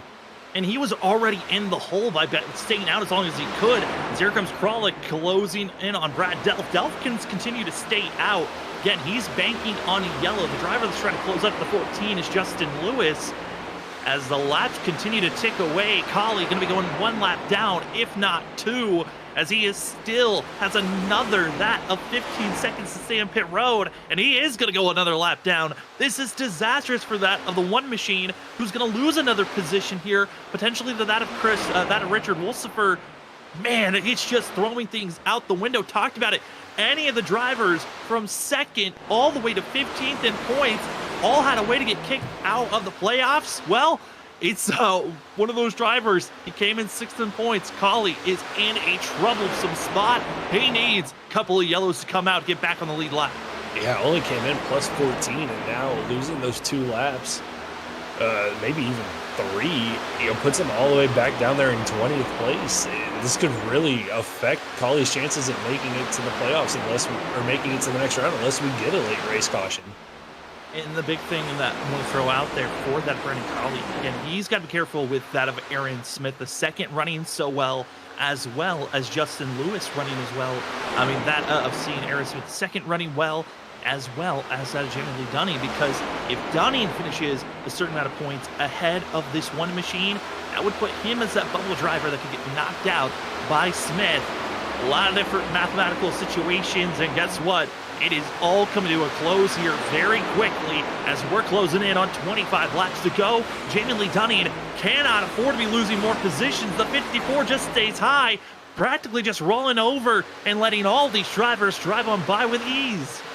Yeah, Dunning came in about this a couple laps actually before Justin Lewis and Aaron Smith did. So Dunning on the oldest tires compared to everybody and really struggling again with the 54, trying to be aggressive with that early pit stop strategy, just not working out for the 54 as he continues to fall through the field. But for drivers like Justin Lewis, Aaron Smith, Shaw, those guys that came in on lap 104, they got to hope that the gap they pulled to the guys like Vincent Sora, Ryan Bird, the guys who all pit later, that gap is going to hold up for them. And if you're Brad Delph, you're just hoping for a late race caution to see what you can do at the end of this race. As Colley's gotten back out on track, as a report for the one machine, he is the first car lap down, but he is currently 2 laps down to 1 in a very tricky spot as we're watching this battling that's going on for 7th place. Zach Hall able to make the pass. Hall on the freshest tires out there on track. Of those that are inside the top 10, Cedric Hunter is the second driver on on some of the freshest rubber, but he has got a 1 lap older set than Zach Hall. That is going to be a lot of work to try to hold on, but he's being more aggressive is the 13 than the 42, but they're back here about that of 7 seconds off Justin Lewis. That's the marker driver that the drivers are looking for. Brad Delph, looking at my numbers, I don't see how this 14 can make it to the end. He is banking on that yellow. Yeah, Delph definitely banking on the yellow, and Zach Hall, Cedric Hunter getting around the 15 of Vincent Sora. But for Zach Hall, a little bit of rear end damage from that contact that he had with the 8 of Tom Sinchek. So how much is that going to hurt the 42 car, in this run? Doesn't look like it's hurting him right now as he, continues to pull a little bit away here from the 13 of Cedric Hunter, but he's got to make up about 7 seconds to Justin Lewis here as these laps continue to tick away, almost down to 20 to go. Coming closer and closer for these drivers. Who is moving on to the round of 2? This, you could say, was the easy round of the playoffs, and from 16 down to 10, it only gets harder if you move on from here, as we're going to be having that as Atlanta, Dover are the next 2 tracks to see who will be racing for a championship. Zach Hall hoping that he could just continue on this run, do not get caught up in a situation or a wreck. While that of Brendan Colley is crossing his fingers and hoping for a miracle, as he is now 1 lap down after unlapping himself from Brad Delph and Justin Lewis, as well as that of Richard Wolsifer. Both those drivers are racing one another to see who would get the lucky dog spot if a yellow would come out. As we continue to watch the battling for 4th place, Kyle Rochelle, old tires, they're really nothing to fight with, as here comes the 42, easy breezy, he'll take 4th just like that. Yeah, to the inside here, through 1 and 2, just absolutely blows the doors off the 21 there of Rochelle. Rochelle trying to do the best he can on those old tires. That strategy of coming in a little early, didn't get the gap that he needed. Now going to come under pressure from Cedric Hunter, but Zach Hall, after that contact with the 8 of Sinchek, really looking like it lit a fire underneath that 42 machine, as he is just flying through this field and now setting his sights on the 70 of Aaron Smith II that's ahead of him. Aaron Smith II, he is currently 3rd place, would be that of 2nd once Delph comes into pit road. But Delph continuing to stay out again. We do not expect the 14 can make it to the end of this race, but he has been saving fuel way more than anyone else even at the start of that last run. As everyone else has made their green flag pit stop, their money stops are done. You can take it to the end except for the 14. And now all eyes lie on the 77 and the 70. Justin Lewis hoping that he can win this race and carry some momentum into the next round. Aaron Smith II hoping that he can win and make himself able to move on to the next round. Right now our drivers are running, I believe, that 70 machine. If all he needs to do is make sure he finishes 7th or better and have Jamie Lee Dunning finish 17th or worse, and I believe he will be moving forward, but that's also not accounting in to Kyle Rochelle as Brad Delph hits pit road. Kyle Rochelle is the first driver out looking in, and he would be the driver that would bump out this 70 machine from the playoffs. And Rochelle just right there, one spot behind Aaron Smith right now is, like you said, Delph on pit road, so that helps. But that also gives one spot to Dunning. So for Smith, got to hope that Dunning gets overtaken by the 91 of Morales to drop him back. But then you've got to kind of hope that something happens to Rochelle to really solidify that last spot in the playoffs. And right now, really looking like the 70 is starting to struggle here on those older tires. And for that of Aaron Smith II, if he's going to be trying to steal away a position, again, that also is going to be placing that of Brandon Colley. He was 6th in points. That's not accounting for the bonus points for himself. He is also just on the cusp of being knocked out of the playoffs. With Brad Delph going a lap down, that one machine is now no longer the lucky dog spot as Zach Hall makes the pass for the lead. And here comes Cedric Hunter. He is not going to make this easy for his teammate as we are in the 15 laps to go marker.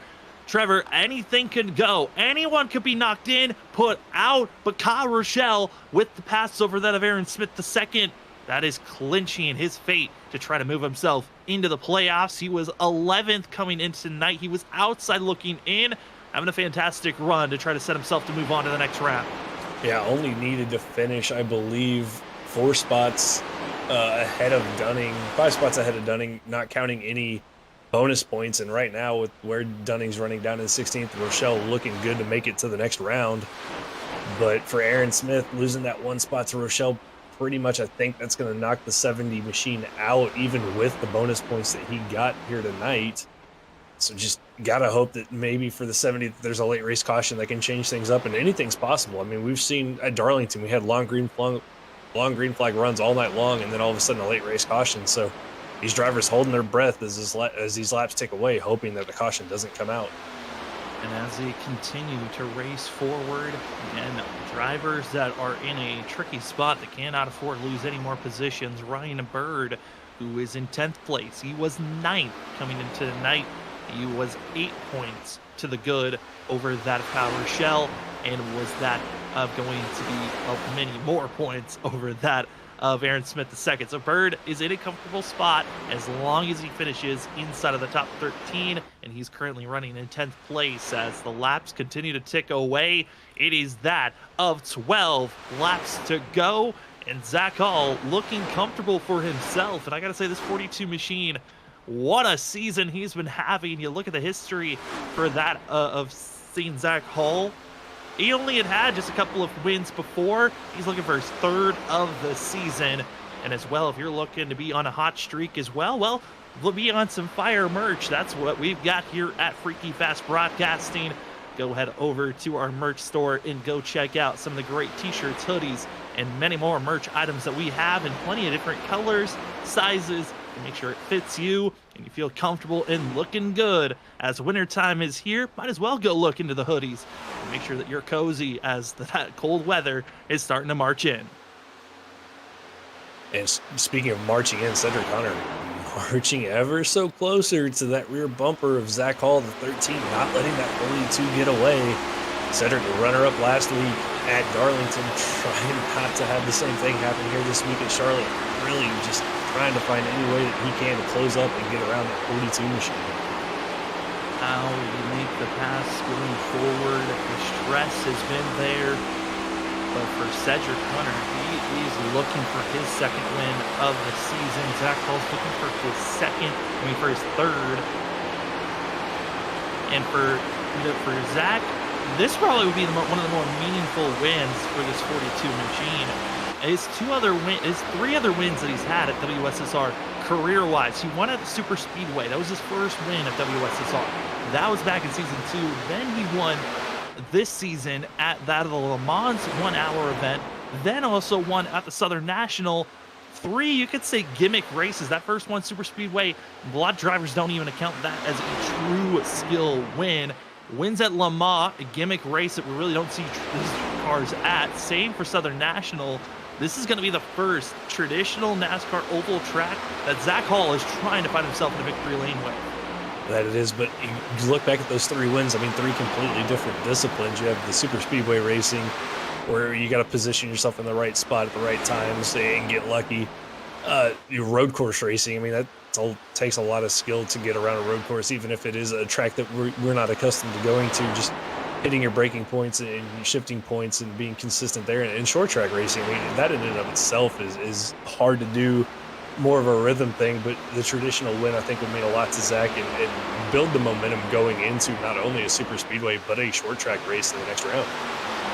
As they continue to race as hard as they can, looking at the 7 laps to go marker, looking at the speed the drivers are placing for themselves, Cedric Hunter continues to just slowly march closer and closer. And on top of that, you also got to think back to 2 seconds back, who is gaining quite a bit out of Brian Johnson. He's on older tires, but that 28 still looking pretty speedy. And if a yellow comes out, he might be a driver to watch out for. But Cedric Hunter for another lap is faster than that 42. Zach Hall is going to have probably the most stressful 6 laps, about 5.5 laps to go, that he could have been asking for all season long. Yeah, it's stressful the last couple of laps. As these laps continue to wind down, not only does he have to worry about Cedric Hunter closing in, but is there going to be a caution? That always looms in the back of your head as Cedric still gets a better drive off of turn number 4, just closing that gap down the front straightaway at 13. Roasted Jim's coffee machine really closing the gap down the front straightaway. Almost thought about making a move into turn number 1, but falls back in line behind the 42 of Zach Hall, but he is there, Sam. Oh, and a car is going to be as we continue to watch this battle, but a car goes through the grass. That's Aaron Smith II, solidifying his fact that he most likely will not be moving on to that of the next round of the playoffs. Same for Jamie Lee Dunning. They have just called it a night. So all the scenarios starting to lie in place. But who's going to win here tonight? Well, Brad Delp could be a factor to change this up with the lap car, fresh rubber. But how does he want to influence this race? As Cedric Hunter is there, 4 laps to go. Will it be a bump? Will it be clean? Here comes the 14 on the outside. Here comes Delph to the outside. That's going to check up Zach Hall. Cedric looking to the outside, now looking to the inside, now back to the outside. Couldn't quite make up his mind where he wants to go, but now back to the outside. Gets a little tight, middle of the corner there. Now they're going to have to deal with the 56 of Wolsifer, who's falling back. That's going to be another lap car they're going to have to deal with. The Cedric continues to look to the outside of Zach Hall down the front straightaway. And here's the thing, they can try to play as cutesy as they want, but Zach Hall actually cannot afford to be involved with a wreck. That would be disastrous for himself, as they're going to be going 3 wide with that. Wolsifer's going to put the squeeze on the 13, a beautiful pick for that of Zach Hall, but he wasn't able to get through the throttle. They're going to be super squeezed, 3 wide, 3 laps to go, and through the middle, Cedric Hunter keeps his foot in the throttle, says, oh, you might try to scare me, but I'm going to keep it going, and now has a nose. 2 laps to go here at Charlotte. 2 laps to go. Zach Hall battles back on the inside, gets that side draft down the front straightaway. The car gets tight on him, though. The center of turn number 1. Can he keep it to the bottom, keep side by side with Cedric Hunter off of turn number 2? He's there, but Cedric with a little bit better of a run down the back straightaway might clear Zach here down into turn number 3. Zach Hall is trying to get to that quarter panel, trying to side draft the best that he can. The Hello Kitty machine leading the way. The 13, the 42 teammates at a turn number 4. It is time for the white flag, as it's your freaky fast white flag out in the air. This race is official. It's side by side. Zach Hall trying to go for the win. Cedric Hunter trying to get his second of the season. And here we go. Quarter panel trying to get the side draft is the 42 out of turn number 2. Still surging, searching for any type of momentum. He's closing in the throw. Can he get back to the throttle? The pinch is too strong. Cedric Hunter back into the groove, and it's going to be the 13 trying his best. He'll hold on, or will he cross the line? It's Cedric Hunter by a nose. Oh, what a finish that was. Cedric doing just enough to hold on and beat Zach Hall. What a battle between those two side by side the last 3 laps. Those two were battling it out. Cedric almost got in the wall out of turn number 4. Zach with a valiant effort back to the line, but Cedric Hunter comes away with the 2nd win of the season. And with the way the drivers are lying, it looks to be majority of the drivers that entered inside of our top 10 will move on. and that of Jamie Lee Dunning will not move on. The rest of the drivers still in question. We'll get our for sure confirmations on what the points look like by the time that we go and end tonight's broadcast. But we know one thing's for sure. That is the fact that Cedric Hunter wins here tonight. He came in 4th in points. We'll just give him the lock-in. He is heading to Atlanta next week to battle for a championship. His hopes still alive as he gets to go challenge for the round of 10. And it is going to be a fun one these next 2 weeks to see who can survive New Atlanta, the Super Speedway 1.5 mile course, and Dover. But what a finish there, Trevor, at the end. I can't wait to talk to our top 3. Tom Sinchek, his great recovery moving forward. Zach Hall, Cedric Hunter getting the win. Whew, that is some great racing. Can't wait for it, and you don't have to wait very long. We'll be right back. Post-race show here on Freaky Fast Broadcasting in just a few moments. We'll be back in just a few.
Welcome back, ladies and gentlemen, to that of the WSSR Roasted Gems Cup Series. This was the cutoff race to see who is moving on in the playoffs.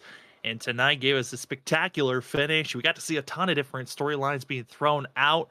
But this driver getting third, our biggest mover of the night, didn't get the finish that he was hoping for, but certainly had a lot of speed, had to carve his way through. We got ourselves Tom Sinchek with us. Tom, it's Sam and Trevor with you. Congratulations on third place and being the biggest mover of the night. How was it trying to go all the way back from 21st to finish out in that a third?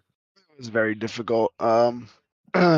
The early cautions kind of helped a little bit because we gained some ground and then kind of made our way up before we had to take tires at the stage. So we made some ground up before that. We didn't get any stage points though because the people that took fresh tires. But yeah, I want to apologize to Zach.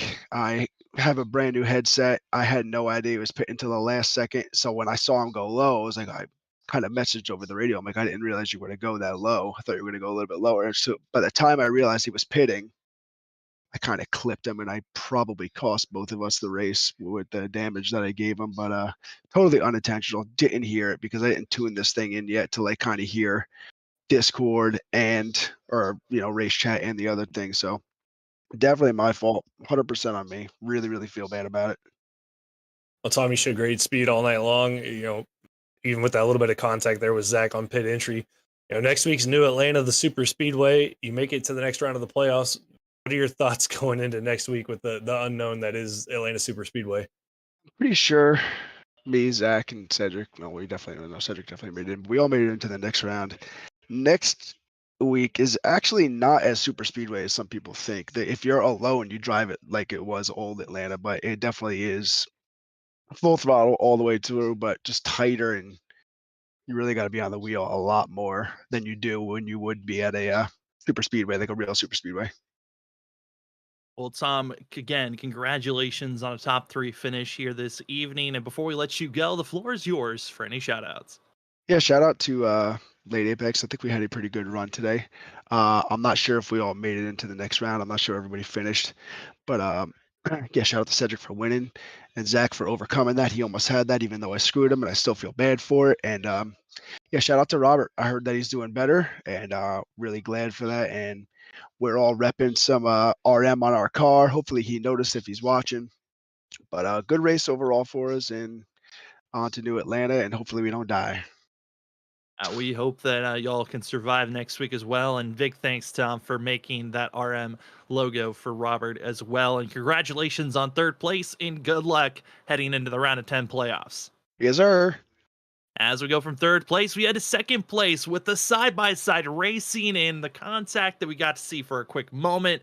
We have Zach Hall with us up in the booth. Zach, it's Sam and Trevor. Congratulations on second place, but based on how you were driving, I'd imagine you were hoping you'd had at least one more position higher. What else could you possibly try to do to hold off that 13? I don't know. I gotta get tougher out on the track and just not let people have positions on me like that. And when a lap car's up there on the high side like that, I gotta shove somebody behind them so we can trap them. So not 3 wide down the back straightaway having to lift, but it also didn't help that damage on the rear, and I don't think I was very fast on the straight there. So got good runs out of the corner, but it just seemed like every time on the straightaway, I didn't have the run. So that one sucks. I know. I'm glad Cedric, if anybody's gonna beat me, it's him. But I'm really mad at myself. I gotta stop playing nice pretty much. I need to start going out there and actually driving like other guys out there and just, not caring. Zach, we just talked to Tom. He said the contact was unintentional, didn't hear you over the radio. Walk us through that pit stop. We saw it almost a lap before the same thing happened. Just how difficult is it to get that call out and then get down to pit road? Yeah, I guess he didn't hear me. That really sucked. I know he didn't mean to hit me, of course, and it was very frustrating. It was like 35 seconds of damage. I didn't take none of it, so I'm guessing that's where the straight line speed went at the end. I'm sure his nose didn't probably feel the greatest for the rest of the run either for that, but yeah, it's tough getting on the pit road there. I was really surprised how fast I was there at the very end of the run, so I was kind of surprised to get out to the lead and was in a position where I didn't think I'd be personally with how that race was going. And yeah, if I could go back and do that one over again, maybe do a different lap. I don't know. It's a tough break there, and maybe put my teammate in the wall too. Well, Zach, we now are heading into the next round. How are you feeling that you're going to be able to deal with that of going to Atlanta and as well Dover for the next two races? Well, Atlanta is, a crapshoot, so it can be anybody's game. It's going to be pretty interesting, I think, with tire wear. So we'll see how that works out. I'm not excited for it, but I'm cautiously optimistic to see how it plays out. I'm definitely going to be going into it with caution in the mind at the beginning of the race, trying to survive through it and get to the end. So we can have some good points. Dover, one of my toughest tracks, but you know what? I'm going out there to get the win. I'm tired of finishing second. I'm tired of being in third. I'm back feeling better 100% on the racetrack now, and man, I'm going to go out there and just try to win every single race. That's what it's going to take to win the championship, and that's just going to be the mentality I got from the rest of this thing out. Well, that is going to be the 42 of Zach Hall. Zach, before we let you go, the floor is yours for any shout outs. Well, first off, shout out to you guys up in the booth. Y'all do a fantastic job each and every week, and whether or not watching the race back where I'm involved in it or I'm out there casting it with you guys. So I really appreciate Freaky Fast and all they do. Also, shout out the Roasted Gems Coffee, the best coffee out there. Use code WSSR there for 5% off at your purchase at roastedgemscoffee.com, or sorry, roastedgems.com. And also, shout out to our great sponsor we had tonight. It was really cool to have a cool sponsor like we had here tonight with the Military Veterans Gaming Charity. It was really, really awesome to have them guys with Richard out there sponsoring the race. So it was good to have them and support a good charity that is, really helping back for the servicemen out there in our country. So thank you to all the servicemen and all the veterans out there. And we'll go get them at Atlanta next week, guys. Well, that's going to be the 42 machine of Zach Hall coming away with second place. Congratulations on that, and good luck heading into the next round of the playoffs. Thanks, guys. As we go from second place, we head to victory lane, where we've got a driver that a fight, and Claude found himself getting it done. Cedric Hunter with us. Cedric, it's Sam and Trevor up in the booth. Congratulations on the win. Man, how are you feeling after that one? Because we had to calm down with some of that hecticness that was happening there. Yeah, man, it was a nail biter for sure. You know, obviously, like I hate for Zach because he deserves wins and stuff like that. Because like I told him, I felt like, or I feel like him and I don't have enough wins to show for in our league. So, but when it comes down to it, I had to go for it. I mean, it's a no brainer. Obviously, I hate it for him that he didn't win, but I love it for me that I did. So, good job to him. We put on, I'm sure, a great show at the end. It was a lot of fun. He definitely should have doored me off a 4 and should have pinched me up and picked me behind the lapper. And in both cases, I'm glad that he didn't. But in his situation, he definitely should have. Cedric, you were runner up last week at Darlington. You get it here tonight. You automatically advance to the next round. But next round it's Atlanta Super Speedway, Dover. The momentum from getting the win tonight surely is going to help you carry over into next week. But what are your thoughts going into those next two rounds? I'm looking forward to it. I guess it's going to be really tricky just because I've never actually done a race at Atlanta in these cars yet. Well, like the new Atlanta. So I'm not honestly quite sure what to expect. I've honestly never even watched a race there either. So from what I'm hearing is that tire wear is going to matter, which is kind of shocking for a super speedway. But we'll see how that plays out. That should be interesting. And then Dover, I am just really hoping that it is like wrecking loose. Like I want the thing to just kill me every lap because that's when I'm best at Dover. And if it drives that way, then you can expect probably to see me on podium again. If it's really tight, I might struggle, but it's going to be tricky, man. Round of 4, there's only 4 guys that can make it, or round of 8, there's only 4 guys that can make it to the final 4. There's some really good competition in here. A lot of guys are going to give us a run for our money, so it's going to be fun. It's going to be hard, and I'm looking forward to it. I mean, Cedric, final question before we let you go. This is now your second win of the season. How does it feel knowing that you are finding a little bit more consistency of getting up front and performing as well as you have been? It feels really good. I think as of lately, the last probably month or so, outside of Vinny just kind of winning a lot, I feel like we've been one of the other top. How can I say it? I think we've been running the most consistent. So if we could keep that going on for the next 3 races, we'll be in a really good position. And I need to keep. I don't know what I'm doing different compared to the rest of the season, but I need to figure it out, and I need more of it. So. Well, again, congratulations, Cedric, on the win. And before we let you go, the floor is yours for any shout outs. Yeah, thank you, man. I want to give a huge shout out to my Freaky Fast Racing team. So Zach and Brandon. Unfortunately, Brandon had a speeding penalty there. I kind of bit him at the end of the race, and it was unfortunate. I really hope he made it on to the next round. I don't know what the points look like yet, so that's going to be interesting. But hopefully he made it. I want to give a huge shout out to all the fans out there that tune in, everybody that supports. I already have a bunch of people, telling me good win and good race and stuff like that. So thank you to everybody that did that. You guys for doing what you guys do, always doing a great broadcast. I want to give a huge shout out to Robert. I know Robert's had a really tough week this week, but he's determined, man. He's hard fought, doesn't give up, loves doing what he does, and he's back here tonight and putting on a show and making sure that Freaky Fast is able to do what they do for all the fans out there. So huge shout out to Robert. Thank you, Sam and Trevor, for doing what you guys do. And great battle to Zach there again.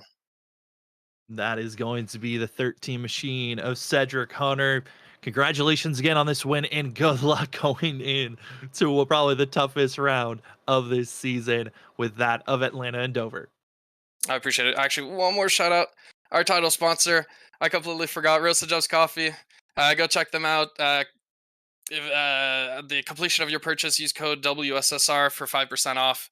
Again, that's Roasted Jumps Coffee. You can look them up on Google. Thanks, guys. That is going to be the 13 machine. Your winner here for the Military and Veterans Gamers 225. It's Cedric Hunter. Congratulations and good luck in the next round. Thank you. Have a good night. As we go from victory lane, let's take a look at how this race concluded and where the unofficial results are after 150 laps. It's going to be that of Cedric Hunter taking the victory over that of Zach Hall by that of 54 hundredths of a second. A very quick and close one just by a nose, with Tom Sinchek going to be in third. That of Brian Johnson going to be in fourth. Vincent Sora fifth. That of Eric Kralik, another great finish for that 0-1 in sixth place, with Kyle Rochelle looking to be the driver that was going to move into the playoffs. We're still waiting for the official points to be released to us. And then in eighth, it's going to be that of Ryan Burr. Justin Lewis, ninth. In 10th will be that of Christopher Norris. Trevor, looking at the rest of the drivers and where they finished, obviously for some, they were hoping for better nights, but when it comes to the cutoff line, there's always the sadness of knowing that there are 6 drivers that will not move on in the playoffs. Yeah, and unfortunately, the first one that we know for sure is out, Chuck Sweeting. Just after an unfortunate contact with Alexander Light, was the first car out of the race, so Chuck will be knocked out of the playoffs. Dunning coming in +4, but just having an off night for himself, going to be all the way down there in 22nd. He's going to be out. Cauley all the way down there in 19th after starting on the pole. That pit road speeding penalty really hurts the one car. Came in +14 to the cutoff line. Not sure where that's going to cycle Cauley out. He might be safe. The 71 of Puller needed a win down there in 14th. Aaron Smith getting those 11 bonus points, but then fading at the end of the race. Those guys showed speed all season long. Just some tough results for the guys further down in the field. Tough to see how some playoff hopes, I mean, with a 5-race playoff system, you're in and you're out very quickly, and you got to make sure that you are hitting your marks. But this is going to be the conclusion of tonight's races. Again, it was the Military and Veterans, that of the Military and Veterans Gamers 225 here at Charlotte. Again, big thanks, just like what we heard from Zach. Big thanks to the sponsor, also to Richard for getting the sponsor. It's a great cause to help out veterans. Big thanks to all of those. As usually, Charlotte is patriotic night for thanking veterans. And all those in our military. Also, big thanks to Robert Moyer. We're really proud to have him back after his scary week that we've had here at Freaky Fast Broadcasting. Trevor, thanks for joining me as WSSR. Another week, another round done, and we've got another great one coming in next week. Trevor, some of your final thoughts before we get ourselves prepared for next week. Just another week of great racing here. WSSR, another great finish for these guys. Cedric Hunter and Zach Hall putting on a battle. And then next week, the big unknown, Atlanta Super Speedway. We know tire wear is going to be a thing. pack racing is going to be a thing. There's no room to hide at that racetrack like you have at Daytona and Talladega. If there's a wreck, there's not a lot of space to get away from it. So, these guys in the playoffs are going to be holding their breath going into next week, just trying to survive with as many points as they can get. But I expect the racing to be just as aggressive and just as good there as we've seen all season long. The heartbreak certainly was not fun to see, but honestly, the heartbreak could strike even deeper going into next week. Atlanta, going to be a tough one. It's the newly rescanned super speedway-like drivers going to be on top with one another. If you want to get a good preview on how this race is going to go, check out our previous broadcast for the Wicked Racing Series. Those drivers put on a great show. If you want to see how New Atlanta is tire wear, pack racing, and chaos at the end. But here for us at Freaky Fast Broadcast, we've got plenty of great coverage coming forward. We've got that on Monday night. It's the ISRC Truck Series, as they're going to be finding themselves playoff racing action to see what they're going to happen at their cutoff race, as well as the regular season coming to a close for Tuesday night for the Full Send Racing Series. Wednesday, short track action for the playoffs for the Wicked Racing Series. Thursday, still more playoff action, as that is going to be Atlanta racing for that of the Stars and Stripes series, which will give us another preview of what we'll see next week for the WSSR Roasted Gems Cup Series. Tons of great racing throughout the week. Trevor, you never know what night. Pick a night. Go watch some great action here on Freaky Fast Broadcasting. Yep, pick a night. You'll tune in, have some great racing. Glad to be back. Definitely glad to have Robert back and us being back up and being able to bring all the great racing to you, 6 nights of the week, and looking forward to getting out there and seeing what all gets put on for us through the week. So much great action. We have 2 drivers that have gotten their wins. Vincent Sora last week at Darlington, then here tonight. It's that 13 machine of Cedric Hunter. You got to have some fun burning it down, doing a Polish lap. And overall, a crazy race that we got to see. Strategy was thrown in, tons of different mixes on how you wanted this race to go down. And now we know also a couple of other absolutes. Carl Pooler needed a must-win. He is not going to be moving forward. Chuck Sweeting's not going to be moving forward. It was all on the line on who is going to be on that bubble. Currently, right now, we're still waiting to see what those numbers are going to be like, who's in, who's out, and we'll let you know going into the start of next week's race. But for tonight, thank you, that of Trevor, for joining me up the booth. My name is Sam Dyer. We had Robert Moyer in the production chair. As for us here at Freaky Fast Broadcasting, thank you for watching tonight of the coverage of the WSSR Roasted Gems Cup Series playoff cutoff race for the first round. More great coverage. The start of the round of 10 starts next week at Atlanta. Who will make it? Who can lock in, make it to the Final Four race that will be in Chicagoland in 3 weeks? We'll see you starting next week again at that Atlanta. Thank you for joining us at Freaky Fast Broadcasting. We'll see you at the next broadcast.